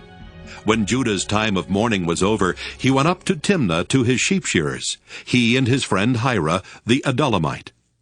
When Tamar was told, Your father-in-law is going up to Timnah to shear his sheep, she put off her widow's garments, put on a veil, wrapped herself up, and sat down at the entrance to Enaim, which is on the road to Timnah. She saw that Shelah was grown up, yet she had not been given to him in marriage. When Judah saw her, he thought her to be a prostitute, for she had covered her face. He went over to her at the roadside and said, Come, let me come in to you. For he did not know that she was his daughter-in-law. She said, What will you give me that you may come in to me? He answered, I will send you a kid from the flock. And she said, Only if you give me a pledge until you send it. He said, What pledge shall I give you? She replied, Your signet and your cord and the staff that is in your hand. So he gave them to her and went into her, and she conceived by him. Then she got up and went away, and taking off her veil she put on the garments of her widowhood. When Judah sent the kid by his friend the Adullamite to recover the pledge from the woman, he could not find her. He asked the townspeople, Where is the temple prostitute who was at Enaim by the wayside? But they said, No prostitute has been here. So he returned to Judah and said, I have not found her. Moreover, the townspeople said no prostitute has been here. Judah replied, Let her keep the things as her own, otherwise we will be laughed at. You see, I sent this kid, and you could not find her. About 3 months later, Judah was told, Your daughter-in-law Tamar has played the whore. Moreover, she is pregnant as a result of whoredom. And Judah said, Bring her out, and let her be burned. As she was being brought out, she sent word to her father-in-law. It was the owner of these who made me pregnant. And she said, Take note, please, whose these are, the signet and the cord and the staff. Then Judah acknowledged them and said, She is more in the right than I, since I did not give her to my son Shelah. And he did not lie with her again. When the time of her delivery came, there were twins in her womb. While she was in labor, one put out a hand, and the midwife took and bound on his hand a crimson thread, saying, This one came out first. But just then he drew back his hand, and out came his brother, and she said, What a breach you have made for yourself. Therefore he was named Perez. Afterward his brother came out with the crimson thread on his hand, and he was named Zerah. Genesis 39. Now Joseph was taken down to Egypt, and Potiphar, an officer of Pharaoh, the captain of the guard, an Egyptian, bought him from the Ishmaelites who had brought him down there. The Lord was with Joseph, and he became a successful man. He was in the house of his Egyptian master. His master saw that the Lord was with him, and that the Lord caused all that he did to prosper in his hands. So Joseph found favor in his sight and attended him. He made him overseer of his house, and put him in charge of all that he had. From the time that he made him overseer in his house, and over all that he had, the Lord blessed the Egyptian's house for Joseph's sake. The blessing of the Lord was on all that he had in house and field. So he left all that he had in Joseph's charge, and with him there he had no concern for anything but the food that he ate. Now Joseph was handsome and good-looking, and after a time his master's wife cast her eyes on Joseph and said, "Lie with me." But he refused, and said to his master's wife, "Look, with me here, my master has no concern about anything in the house, and he has put everything that he has in my hand. He is not greater in this house than I am, nor has he kept back anything from me except yourself, because you are his wife. How then could I do this great wickedness and sin against God?" And although she spoke to Joseph day after day, he would not consent to lie beside her or to be with her. One day, however, when he went into the house to do his work, and while no one else was in the house, she caught hold of his garment, saying, "Lie with me." But he left his garment in her hand, and fled and ran outside. When she saw that he had left his garment in her hand and had fled outside, she called out to the members of her household and said to them, "See, my husband has brought among us a Hebrew to insult us. He came into me to lie with me, and I cried out with a loud voice. And when he heard me raise my voice and cry out, he left his garment beside me and fled outside." Then she kept his garment by her until his master came home, and she told him the same story, saying, "The Hebrew servant whom you have brought among us came into me to insult me. But as soon as I raised my voice and cried out, he left his garment beside me and fled outside." When his master heard the words that his wife spoke to him, saying, "This is the way your servant treated me," he became enraged. And Joseph's master took him and put him into the prison, the place where the king's prisoners were confined. He remained there in prison. But the Lord was with Joseph, and showed him steadfast love. He gave him favor in the sight of the chief jailer. The chief jailer committed to Joseph's care all the prisoners who were in the prison, and whatever was done there, he was the one who did it. The chief jailer paid no heed to anything that was in Joseph's care, because the Lord was with him, and whatever he did, the Lord made it prosper. Genesis 40. Some time after this, the cupbearer of the king of Egypt and his baker offended their lord the king of Egypt. Pharaoh was angry with his two officers, the chief cupbearer and the chief baker, and he put them in custody in the house of the captain of the guard, in the prison where Joseph was confined. The captain of the guard charged Joseph with them, and he waited on them, and they continued for some time in custody. One night they both dreamed, the cupbearer and the baker of the king of Egypt, who were confined in the prison, each his own dream, and each dream with its own meaning. When Joseph came to them in the morning, he saw that they were troubled. So he asked Pharaoh's officers who were with him in custody in his master's house, "Why are your faces downcast today?" They said to him, "We have had dreams, and there is no one to interpret them." And Joseph said to them, "Do not interpretations belong to God? Please tell them to me." So the chief cupbearer told his dream to Joseph, and said to him, "In my dream, there was a vine before me, and on the vine there were 3 branches. As soon as it budded, its blossoms came out, and the clusters ripened into grapes. Pharaoh's cup was in my hand, and I took the grapes and pressed them into Pharaoh's cup, and placed the cup in Pharaoh's hand." Then Joseph said to him, "This is its interpretation. The 3 branches are 3 days. Within 3 days Pharaoh will lift up your head and restore you to your office. And you shall place Pharaoh's cup in his hand, just as you used to do when you were his cupbearer. But remember me when it is well with you. Please do me the kindness to make mention of me to Pharaoh, and so get me out of this place. For in fact, I was stolen out of the land of the Hebrews, and here also I have done nothing that they should have put me into the dungeon." When the chief baker saw that the interpretation was favorable, he said to Joseph, "I also had a dream. There were 3 cake baskets on my head, and in the uppermost basket there were all sorts of baked food for Pharaoh, but the birds were eating it out of the basket on my head. And Joseph answered, This is its interpretation. The 3 baskets are 3 days. Within 3 days Pharaoh will lift up your head from you and hang you on a pole, and the birds will eat the flesh from you. On the 3rd day, which was Pharaoh's birthday, he made a feast for all his servants, and lifted up the head of the chief cupbearer and the head of the chief baker among his servants. He restored the chief cupbearer to his cupbearing, and he placed the cup in Pharaoh's hand. But the chief baker he hanged, just as Joseph had interpreted to them. Yet the chief cupbearer did not remember Joseph, but forgot him.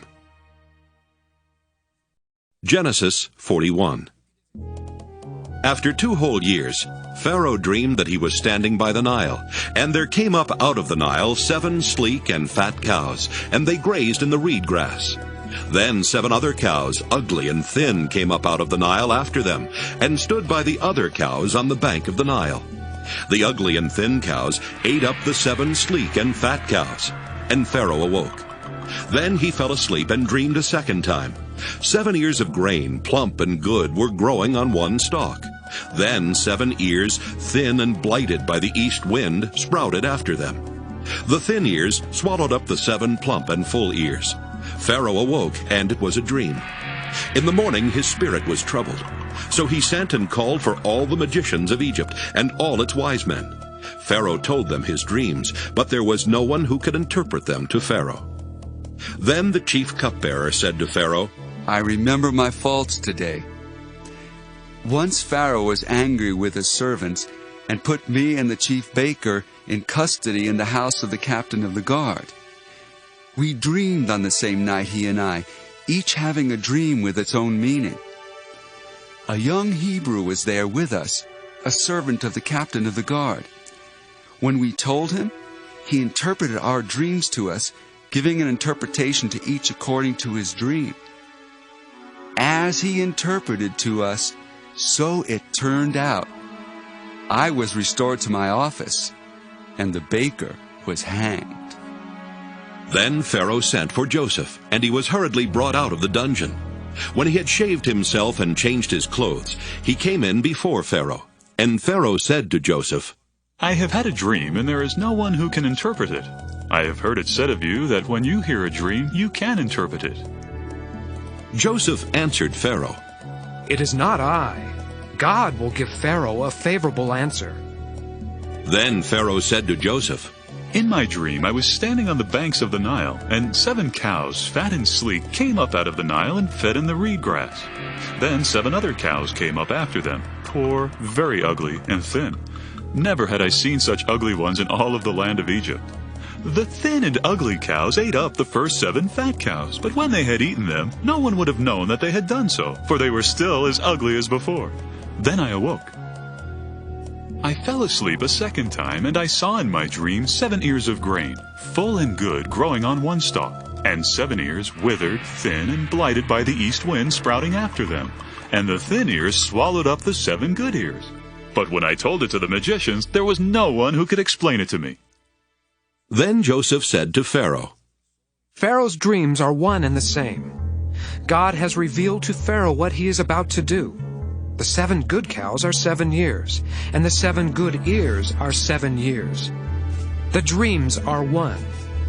The 7 lean and ugly cows that came up after them are 7 years, as are the 7 empty ears blighted by the east wind. They are 7 years of famine. It is as I told Pharaoh. God has shown to Pharaoh what he is about to do. There will come 7 years of great plenty throughout all the land of Egypt.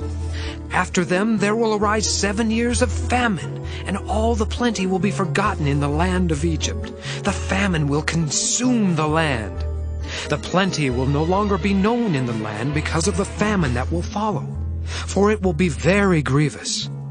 And the doubling of Pharaoh's dream means that the thing is fixed by God, and God will shortly bring it about.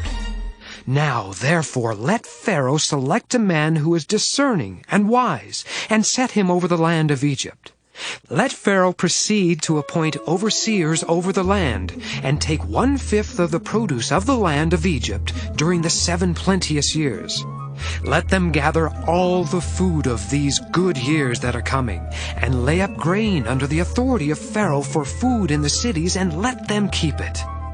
That food shall be a reserve for the land against the 7 years of famine that are to befall the land of Egypt, so that the land may not perish through the famine. The proposal pleased Pharaoh and all his servants. Pharaoh said to his servants, "Can we find anyone else like this, one in whom is the Spirit of God?"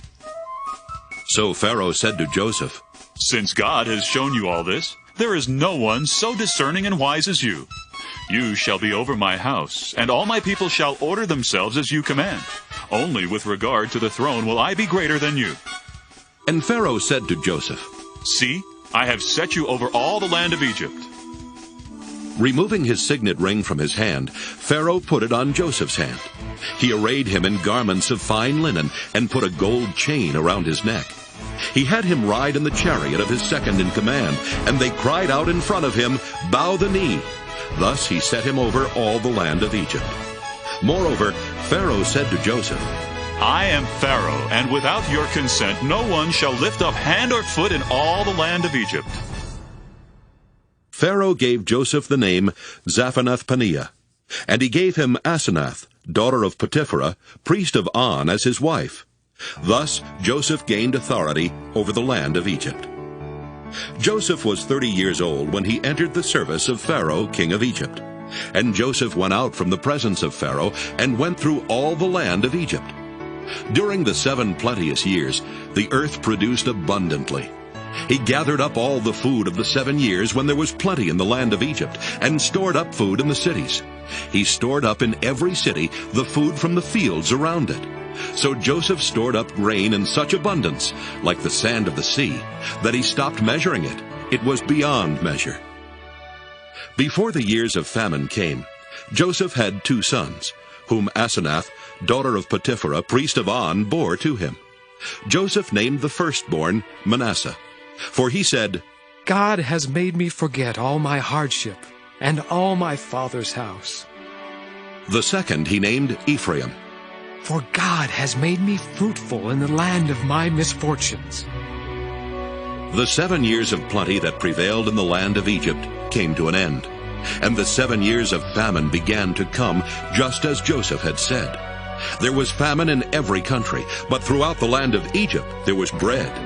When all the land of Egypt was famished, the people cried to Pharaoh for bread. Pharaoh said to all the Egyptians, "Go to Joseph. What he says to you, do." And since the famine had spread over all the land, Joseph opened all the storehouses and sold to the Egyptians, for the famine was severe in the land of Egypt. Moreover, all the world came to Joseph in Egypt to buy grain, because the famine became severe throughout the world. Genesis 42. When Jacob learned that there was grain in Egypt, he said to his sons, "Why do you keep looking at one another? I have heard," he said, "that there is grain in Egypt. Go down and buy grain for us there, that we may live and not die." So 10 of Joseph's brothers went down to buy grain in Egypt. But Jacob did not send Joseph's brother Benjamin with his brothers, for he feared that harm might come to him. Thus the sons of Israel were among the other people who came to buy grain, for the famine had reached the land of Canaan. Now Joseph was governor over the land. It was he who sold to all the people of the land. And Joseph's brothers came and bowed themselves before him with their faces to the ground. When Joseph saw his brothers, he recognized them, but he treated them like strangers and spoke harshly to them. "Where do you come from?" he said. They said, "From the land of Canaan to buy food." Although Joseph had recognized his brothers, they did not recognize him. Joseph also remembered the dreams that he had dreamed about them. He said to them, "You are spies. You have come to see the nakedness of the land." They said to him, "No, my lord, your servants have come to buy food. We are all sons of one man." We are honest men. Your servants have never been spies. But he said to them, No, you have come to see the nakedness of the land. They said, We, your servants, are 12 brothers, the sons of a certain man in the land of Canaan. The youngest, however, is now with our father, and one is no more. But Joseph said to them, It is just as I have said to you. You are spies. Here is how you shall be tested. As Pharaoh lives, you shall not leave this place unless your youngest brother comes here. Let one of you go and bring your brother, while the rest of you remain in prison, in order that your words may be tested whether there is truth in you. Or else, as Pharaoh lives, surely you are spies. And he put them all together in prison for 3 days. On the 3rd day, Joseph said to them, Do this, and you will live, for I fear God. If you are honest men, let one of your brothers stay here where you are imprisoned. The rest of you shall go and carry grain for the famine of your households, and bring your youngest brother to me. Thus your words will be verified, and you shall not die. And they agreed to do so. They said to one another, Alas, we are paying the penalty for what we did to our brother. We saw his anguish when he pleaded with us. But we would not listen. That is why this anguish has come upon us. Then Reuben answered them, Did I not tell you not to wrong the boy? But you would not listen, so now there comes a reckoning for his blood. They did not know that Joseph understood them, since he spoke with them through an interpreter. He turned away from them and wept. Then he returned and spoke to them. And he picked out Simeon and had him bound before their eyes. Joseph then gave orders to fill their bags with grain, to return every man's money to his sack, and to give them provisions for their journey. This was done for them. They loaded their donkeys with their grain and departed. When one of them opened his sack to give his donkey fodder at the lodging place, he saw his money at the top of the sack. He said to his brothers, My money has been put back. Here it is in my sack. At this they lost heart, and turned trembling to one another, saying, What is this that God has done to us? When they came to their father Jacob in the land of Canaan, they told him all that had happened to them, saying, The man, the Lord of the land, spoke harshly to us and charged us with spying on the land. But we said to him, We are honest men, we are not spies. We are 12 brothers, sons of our father. One is no more, and the youngest is now with our father in the land of Canaan. Then the man, the Lord of the land, said to us, By this I shall know that you are honest men. Leave one of your brothers with me. Take grain for the famine of your household, and go your way. Bring your youngest brother to me, and I shall know that you are not spies, but honest men. Then I will release your brother to you, and you may trade in the land. As they were emptying their sacks, there in each one sack was his bag of money. When they and their father saw their bundles of money, they were dismayed. And their father Jacob said to them, I am the one you have bereaved of children. Joseph is no more, and Simeon is no more. And now you would take Benjamin. All this has happened to me. Then Reuben said to his father, You may kill my 2 sons if I do not bring him back to you. Put him in my hands, and I will bring him back to you. But he said, My son shall not go down with you, for his brother is dead, and he alone is left. If harm should come to him on the journey that you are to make, you would bring down my gray hairs with sorrow to Sheol. Genesis 43. Now the famine was severe in the land. And when they had eaten up the grain that they had brought from Egypt, their father said to them, Go again, buy us a little more food. But Judah said to him, The man solemnly warned us, saying, You shall not see my face unless your brother is with you. If you will send our brother with us, we will go down and buy you food. But if you will not send him, we will not go down. For the man said to us, You shall not see my face unless your brother is with you. Israel said, Why did you treat me so badly as to tell the man that you had another brother? They replied, The man questioned us carefully about ourselves and our kindred, saying, "Is your father still alive? Have you another brother?" What we told him was an answer to these questions. Could we in any way know that he would say, "Bring your brother down"? Then Judah said to his father Israel, Send the boy with me, and let us be on our way, so that we may live and not die, you and we, and also our little ones. I myself will be surety for him. You can hold me accountable for him. If I do not bring him back to you and set him before you, then let me bear the blame forever. If we had not delayed, we would now have returned twice. Then their father Israel said to them, If it must be so, then do this. Take some of the choice fruits of the land in your bags, and carry them down as a present to the man. A little balm and a little honey, gum, resin, pistachio nuts, and almonds. Take double the money with you. Carry back with you the money that was returned in the top of your sacks. Perhaps it was an oversight. Take your brother also, and be on your way again to the man. May God Almighty grant you mercy before the man, so that he may send back your other brother and Benjamin. As for me, if I am bereaved of my children, I am bereaved.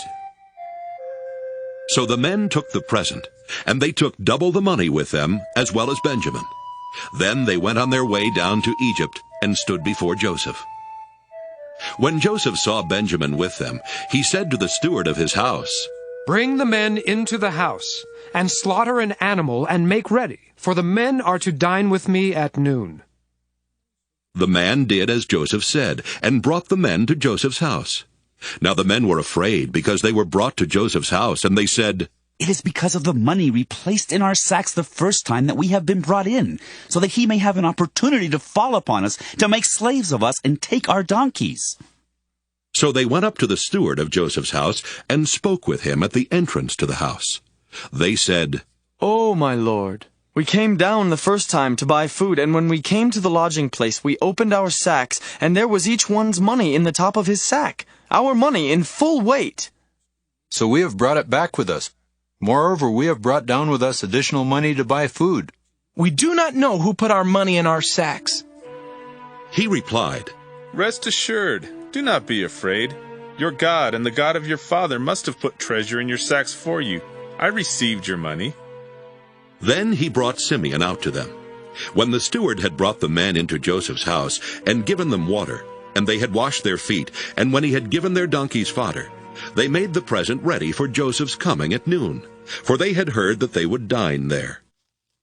When Joseph came home, they brought him the present that they had carried into the house, and bowed to the ground before him.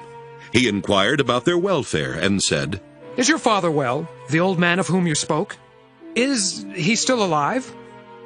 They said, Your servant our father is well. He is still alive. And they bowed their heads and did obeisance. Then he looked up and saw his brother Benjamin, his mother's son, and said, Is this your youngest brother of whom you spoke to me? God be gracious to you, my son. With that Joseph hurried out, because he was overcome with affection for his brother, and he was about to weep. So he went into a private room and wept there. Then he washed his face and came out, and controlling himself he said, Serve the meal. They served him by himself, and them by themselves, and the Egyptians who ate with him by themselves, because the Egyptians could not eat with the Hebrews, for that is an abomination to the Egyptians. When they were seated before him, the firstborn according to his birthright, and the youngest according to his youth, the men looked at one another in amazement. Portions were taken to them from Joseph's table, but Benjamin's portion was 5 times as much as any of theirs. So they drank and were merry with him. Genesis 44.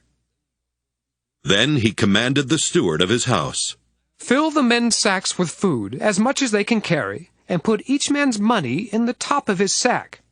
Put my cup, the silver cup, in the top of the sack of the youngest, with his money for the grain. And he did as Joseph told him. As soon as the morning was light, the men were sent away with their donkeys.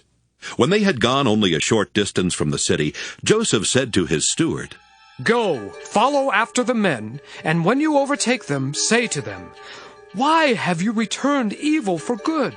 Why have you stolen my silver cup? Is it not from this that my Lord drinks? Does he not indeed use it for divination? You have done wrong in doing this.' When he overtook them, he repeated these words to them. They said to him, 'Why does my Lord speak such words as these? Far be it from your servants that they should do such a thing.' Look, the money that we found at the top of our sacks we brought back to you from the land of Canaan. Why then would we steal silver or gold from your Lord's house? Should it be found with any one of your servants, let him die. Moreover, the rest of us will become my Lord's slaves." He said, "Even so, in accordance with your words, let it be. He with whom it is found shall become my slave, but the rest of you shall go free."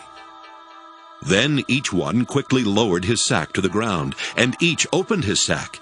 He searched, beginning with the eldest and ending with the youngest, and the cup was found in Benjamin's sack. At this they tore their clothes. Then each one loaded his donkey, and they returned to the city. Judah and his brothers came to Joseph's house while he was still there, and they fell to the ground before him. Joseph said to them, "What deed is this that you have done? Do you not know that one such as I can practice divination?" And Judah said, "What can we say to my Lord? What can we speak? How can we clear ourselves? God has found out the guilt of your servants. Here we are then, my Lord's slaves, both we and also the one in whose possession the cup has been found." But he said, "Far be it from me that I should do so. Only the one in whose possession the cup was found shall be my slave. But as for you, go up in peace to your father." Then Judah stepped up to him and said, "Oh, my Lord, let your servant please speak a word in my Lord's ears, and do not be angry with your servant, for you are like Pharaoh himself." My Lord asked his servant, saying, "Have you a father or a brother?" And we said to my Lord, "We have a father, an old man, and a young brother, the child of his old age. His brother is dead. He alone is left of his mother's children, and his father loves him." Then you said to your servants, "Bring him down to me, so that I may set my eyes on him." We said to my Lord, "The boy cannot leave his father, for if he should leave his father would die." Then you said to your servants, "Unless your youngest brother comes down with you, you shall see my face no more." When we went back to your servant my father, we told him the words of my Lord. And when our father said, "Go again, buy us a little food," we said, "We cannot go down. Only if our youngest brother goes with us will we go down. For we cannot see the man's face unless our youngest brother is with us." Then your servant my father said to us, "You know that my wife bore me 2 sons. One left me, and I said, 'Surely he has been torn to pieces, and I have never seen him since.' If you take this one also from me, and harm comes to him, you will bring down my gray hairs in sorrow to Sheol. Now therefore, when I come to your servant my father, and the boy is not with us, then as his life is bound up in the boy's life, when he sees that the boy is not with us, he will die. And your servants will bring down the gray hairs of your servant our father with sorrow to Sheol. For your servant became surety for the boy to my father, saying, 'If I do not bring him back to you, then I will bear the blame in the sight of my father all my life.' Now therefore, please let your servant remain as a slave to my Lord in place of the boy, and let the boy go back with his brothers. For how can I go back to my father if the boy is not with me? I fear to see the suffering that would come upon my father." Genesis 45. Then Joseph could no longer control himself before all those who stood by him, and he cried out, "Send everyone away from me!" So no one stayed with him when Joseph made himself known to his brothers. And he wept so loudly that the Egyptians heard it, and the household of Pharaoh heard it. Joseph said to his brothers, I am Joseph. Is my father still alive? But his brothers could not answer him, so dismayed were they at his presence. Then Joseph said to his brothers, Come closer to me. And they came closer. He said, I am your brother Joseph, whom you sold into Egypt. And now do not be distressed or angry with yourselves because you sold me here. For God sent me before you to preserve life. For the famine has been in the land these 2 years, and there are 5 more years in which there will be neither plowing nor harvest.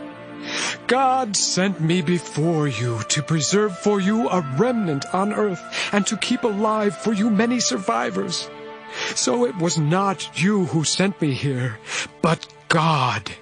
He has made me a father to Pharaoh, and lord of all his house, and ruler over all the land of Egypt. Hurry and go up to my father and say to him, Thus says your son Joseph, God has made me lord of all Egypt. Come down to me, do not delay. You shall settle in the land of Goshen, and you shall be near me, you and your children and your children's children, as well as your flocks, your herds, and all that you have. I will provide for you there, since there are 5 more years of famine to come, so that you and your household and all that you have will not come to poverty. And now your eyes and the eyes of my brother Benjamin see that it is my own mouth that speaks to you. You must tell my father how greatly I am honored in Egypt, and all that you have seen. Hurry and bring my father down here. Then he fell upon his brother Benjamin's neck and wept, while Benjamin wept upon his neck. And he kissed all his brothers and wept upon them. And after that his brothers talked with him. When the report was heard in Pharaoh's house, Joseph's brothers have come.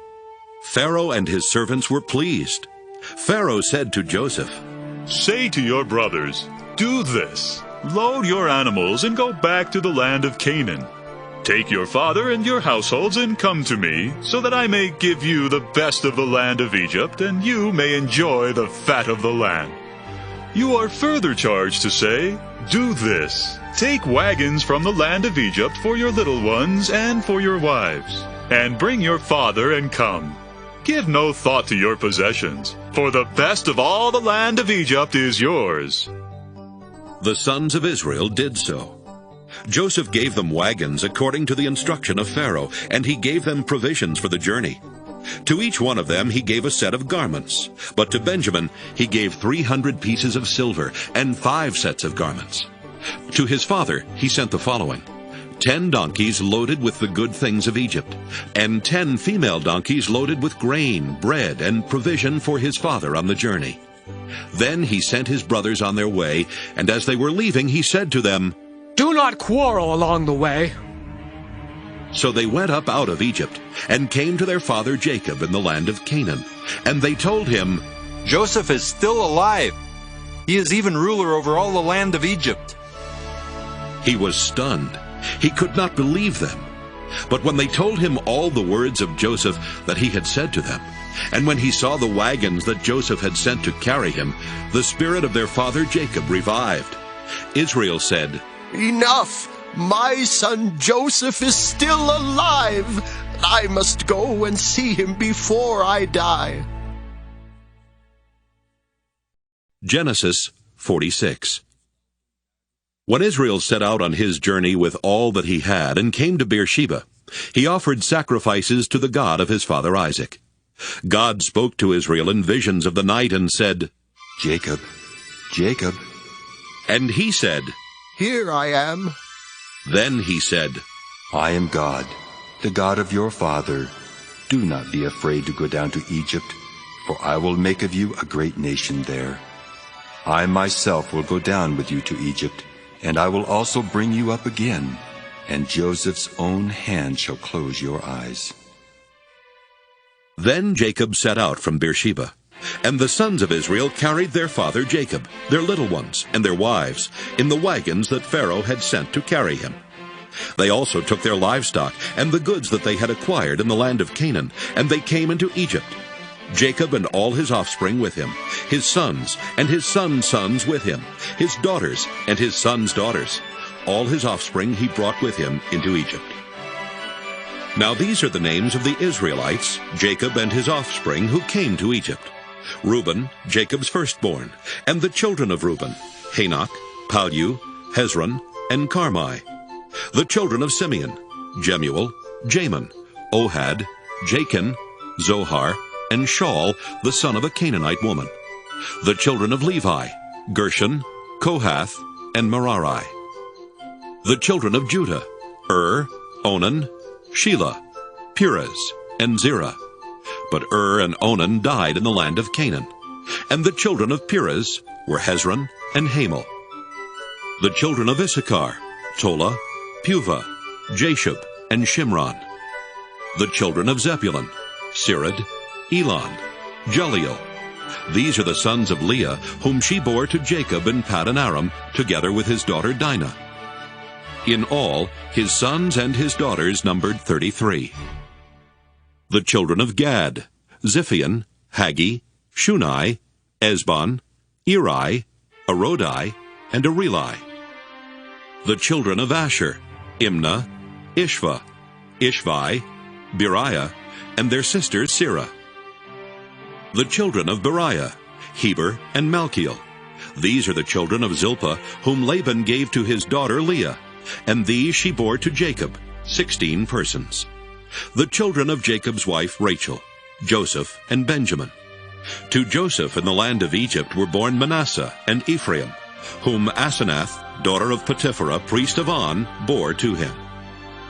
The children of Benjamin, Bela, Becher, Ashbel, Gera, Naaman, Ehi, Rosh, Muppim, Huppim, and Ard.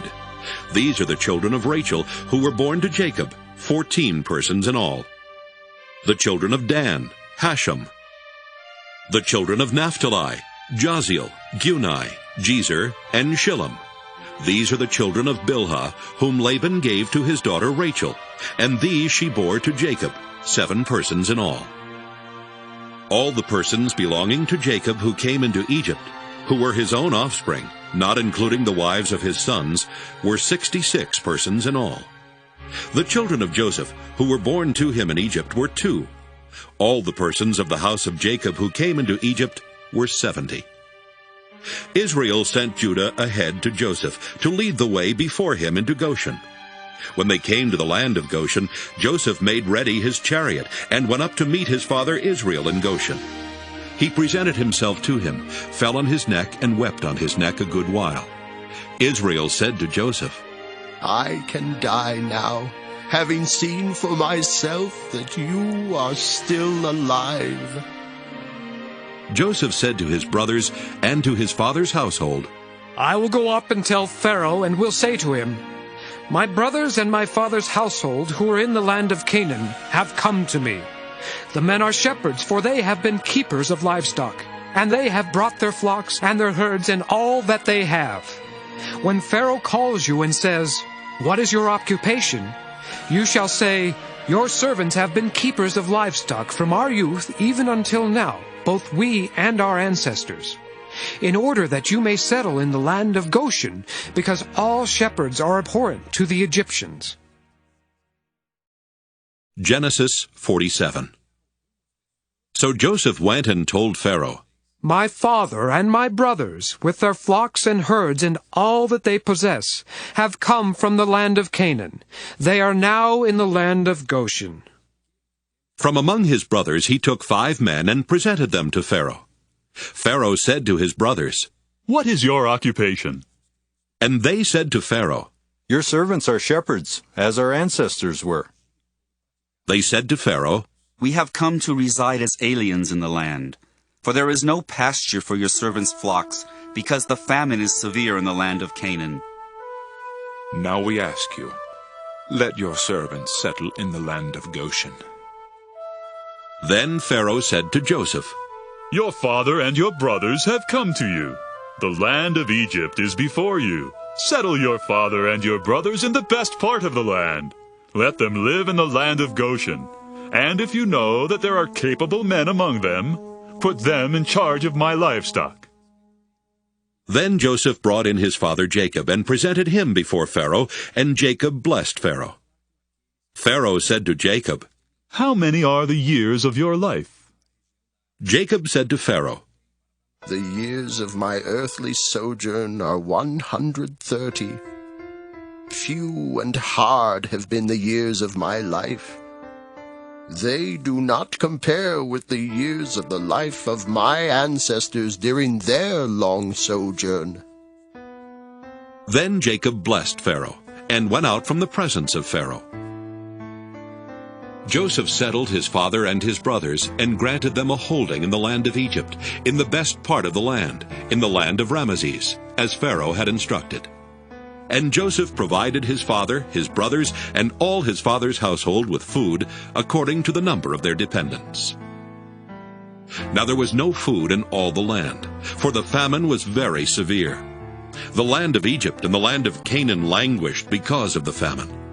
Joseph collected all the money to be found in the land of Egypt and in the land of Canaan, in exchange for the grain that they bought. And Joseph brought the money into Pharaoh's house.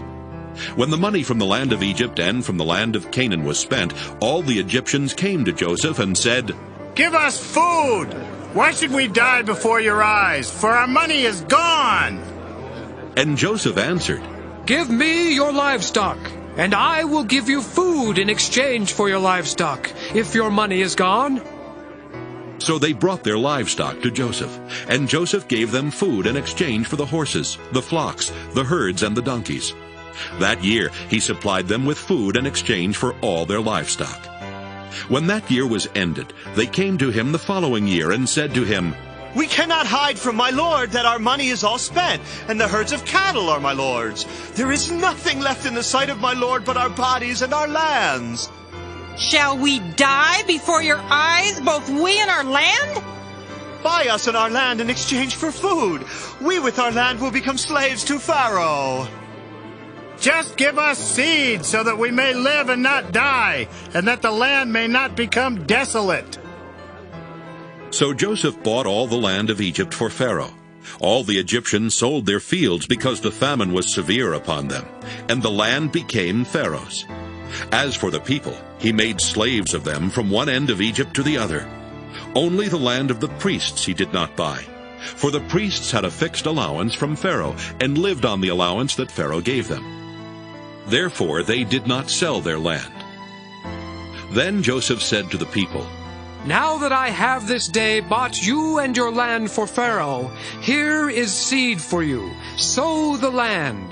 And at the harvest you shall give 1/5 to Pharaoh, and 4/5 shall be your own, as seed for the field, and as food for yourselves and your households, and as food for your little ones.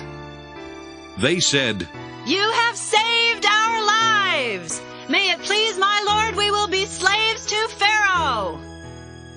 So Joseph made it a statute concerning the land of Egypt, and it stands to this day that Pharaoh should have the 5th. The land of the priests alone did not become Pharaoh's. Thus Israel settled in the land of Egypt, in the region of Goshen, and they gained possessions in it, and were fruitful and multiplied exceedingly. Jacob lived in the land of Egypt 17 years. So the days of Jacob, the years of his life, were 147 years. When the time of Israel's death drew near, he called his son Joseph and said to him, If I have found favor with you, put your hand under my thigh and promise to deal loyally and truly with me. Do not bury me in Egypt. When I lie down with my ancestors, carry me out of Egypt and bury me in their burial place. He answered, I will do as you have said. And he said, Swear to me. And he swore to him. Then Israel bowed himself on the head of his bed. Genesis 48. After this, Joseph was told, Your father is ill. So he took with him his 2 sons, Manasseh and Ephraim. When Jacob was told, "Your son Joseph has come to you," he summoned his strength and sat up in bed. And Jacob said to Joseph, God Almighty appeared to me at Luz in the land of Canaan, and he blessed me and said to me, I am going to make you fruitful and increase your numbers. I will make of you a company of peoples, and will give this land to your offspring after you for a perpetual holding. Therefore your 2 sons, who were born to you in the land of Egypt before I came to you in Egypt, are now mine. Ephraim and Manasseh shall be mine, just as Reuben and Simeon are. As for the offspring born to you after them, they shall be yours. They shall be recorded under the names of their brothers with regard to their inheritance. For when I came from Paddan, Rachel, alas, died in the land of Canaan on the way, while there was still some distance to go to Ephrath, and I buried her there on the way to Ephrath. That is, Bethlehem. When Israel saw Joseph's sons, he said, Who are these? Joseph said to his father, They are my sons, whom God has given me here. And he said, Bring them to me, please, that I may bless them.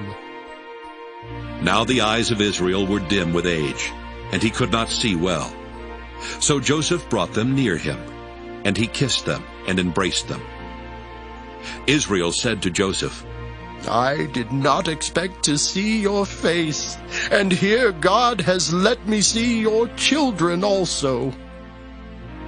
Then Joseph removed them from his father's knees, and he bowed himself with his face to the earth. Joseph took them both, Ephraim in his right hand toward Israel's left, and Manasseh in his left hand toward Israel's right, and brought them near him.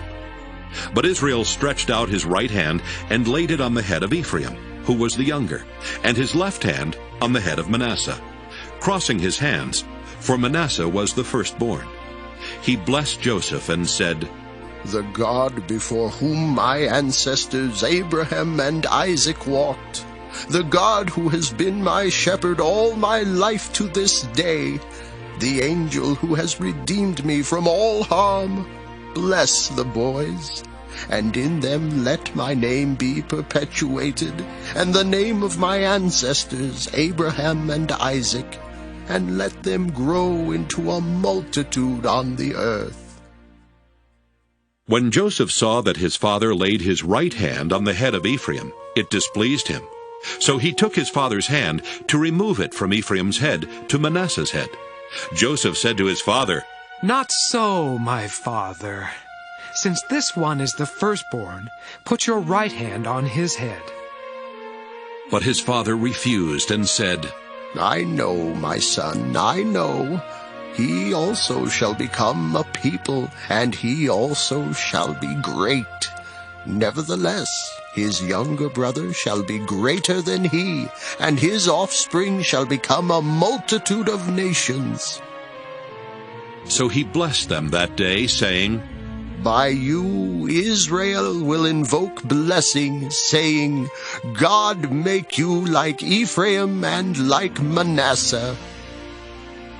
So he put Ephraim ahead of Manasseh. Then Israel said to Joseph, I am about to die, but God will be with you and will bring you again to the land of your ancestors.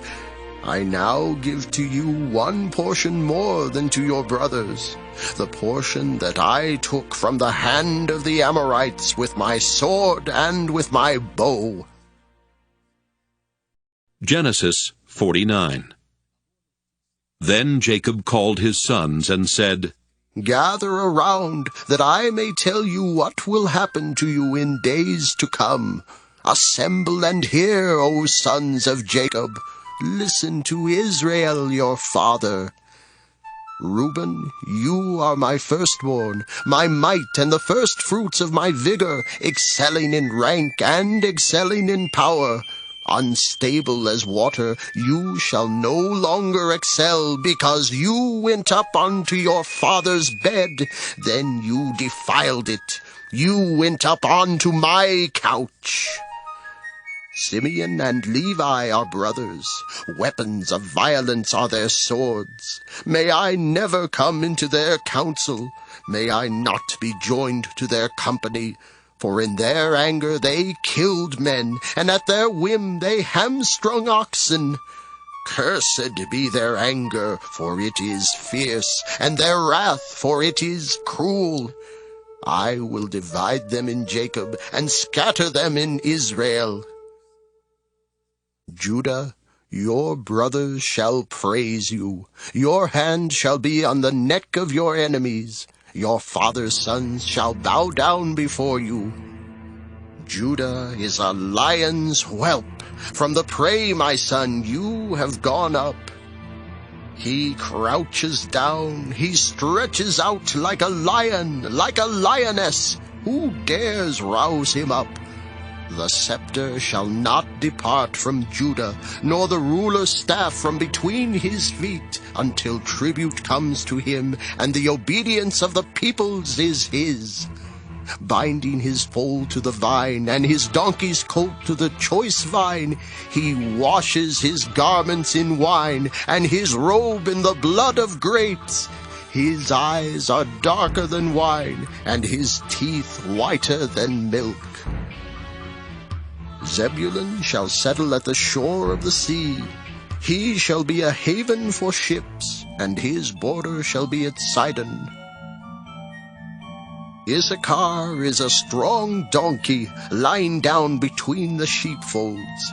He saw that a resting place was good, and that the land was pleasant. So he bowed his shoulder to the burden, and became a slave at forced labor. Dan shall judge his people as one of the tribes of Israel. Dan shall be a snake by the roadside, a viper along the path that bites the horse's heels, so that its rider falls backward. I wait for your salvation, O Lord. Gad shall be raided by raiders, but he shall raid at their heels. Asher's food shall be rich, and he shall provide royal delicacies. Naphtali is a doe let loose that bears lovely fawns. Joseph is a fruitful bough by a spring. His branches run over the wall. The archers fiercely attacked him. They shot at him and pressed him hard. Yet his bow remained taut, and his arms were made agile by the hands of the mighty one of Jacob, by the name of the shepherd, the rock of Israel, by the God of your father, who will help you, by the Almighty, who will bless you, with blessings of heaven above, blessings of the deep that lies beneath, blessings of the breasts and of the womb. The blessings of your father are stronger than the blessings of the eternal mountains, the bounties of the everlasting hills. May they be on the head of Joseph, on the brow of him who was set apart from his brothers. Benjamin is a ravenous wolf, in the morning devouring the prey, and at evening dividing the spoil. All these are the 12 tribes of Israel, and this is what their father said to them when he blessed them, blessing each one of them with a suitable blessing. Then he charged them, saying to them, I am about to be gathered to my people. Bury me with my ancestors in the cave in the field of Ephron the Hittite, in the cave in the field at Machpelah near Mamre, in the land of Canaan, in the field that Abraham bought from Ephron the Hittite as a burial site. There Abraham and his wife Sarah were buried. There Isaac and his wife Rebekah were buried, and there I buried Leah. The field and the cave that is in it were purchased from the Hittites. When Jacob ended his charge to his sons, he drew up his feet into the bed, breathed his last, and was gathered to his people. Genesis 50. Then Joseph threw himself on his father's face, and wept over him and kissed him. Joseph commanded the physicians in his service to embalm his father. So the physicians embalmed Israel. They spent 40 days in doing this, for that is the time required for embalming. And the Egyptians wept for him 70 days. When the days of weeping for him were past, Joseph addressed the household of Pharaoh. If now I have found favor with you, please speak to Pharaoh as follows. My father made me swear an oath. He said, I am about to die. In the tomb that I hewed out for myself in the land of Canaan, there you shall bury me. Now, therefore, let me go up so that I may bury my father. Then I will return. Pharaoh answered, Go up and bury your father, as he made you swear to do. So Joseph went up to bury his father. With him went all the servants of Pharaoh, the elders of his household, and all the elders of the land of Egypt, as well as all the household of Joseph, his brothers, and his father's household. Only their children, their flocks, and their herds were left in the land of Goshen. Both chariots and charioteers went up with him. It was a very great company. When they came to the threshing floor of Atad, which is beyond the Jordan, they held there a very great and sorrowful lamentation. And he observed a time of mourning for his father 7 days. When the Canaanite inhabitants of the land saw the mourning on the threshing floor of Atad, they said, This is a grievous mourning on the part of the Egyptians. Therefore the place was named Abel Mizraim. It is beyond the Jordan. Thus his sons did for him as he had instructed them. They carried him to the land of Canaan and buried him in the cave of the field at Machpelah, the field near Mamre, which Abraham bought as a burial site from Ephron the Hittite. After he had buried his father, Joseph returned to Egypt with his brothers and all who had gone up with him to bury his father. Realizing that their father was dead, Joseph's brothers said, What if Joseph still bears a grudge against us and pays us back in full for all the wrong that we did to him? So they approached Joseph, saying, Your father gave this instruction before he died. Say to Joseph, I beg you, forgive the crime of your brothers and the wrong they did in harming you. Now therefore, please, forgive the crime of the servants of the God of your father. Joseph wept when they spoke to him. Then his brothers also wept, fell down before him, and said, We are here as your slaves. But Joseph said to them, Do not be afraid. Am I in the place of God? Even though you intended to do harm to me, God intended it for good, in order to preserve a numerous people, as he is doing today. So have no fear. I myself will provide for you and your little ones. In this way he reassured them, speaking kindly to them. So Joseph remained in Egypt, he and his father's household, and Joseph lived 110 years. Joseph saw Ephraim's children of the 3rd generation. The children of Machir, son of Manasseh, were also born on Joseph's knees. Then Joseph said to his brothers, I am about to die, but God will surely come to you and bring you up out of this land to the land that he swore to Abraham, to Isaac, and to Jacob. So Joseph made the Israelites swear, saying, When God comes to you, you shall carry up my bones from here. And Joseph died, being 110 years old. He was embalmed and placed in a coffin in Egypt.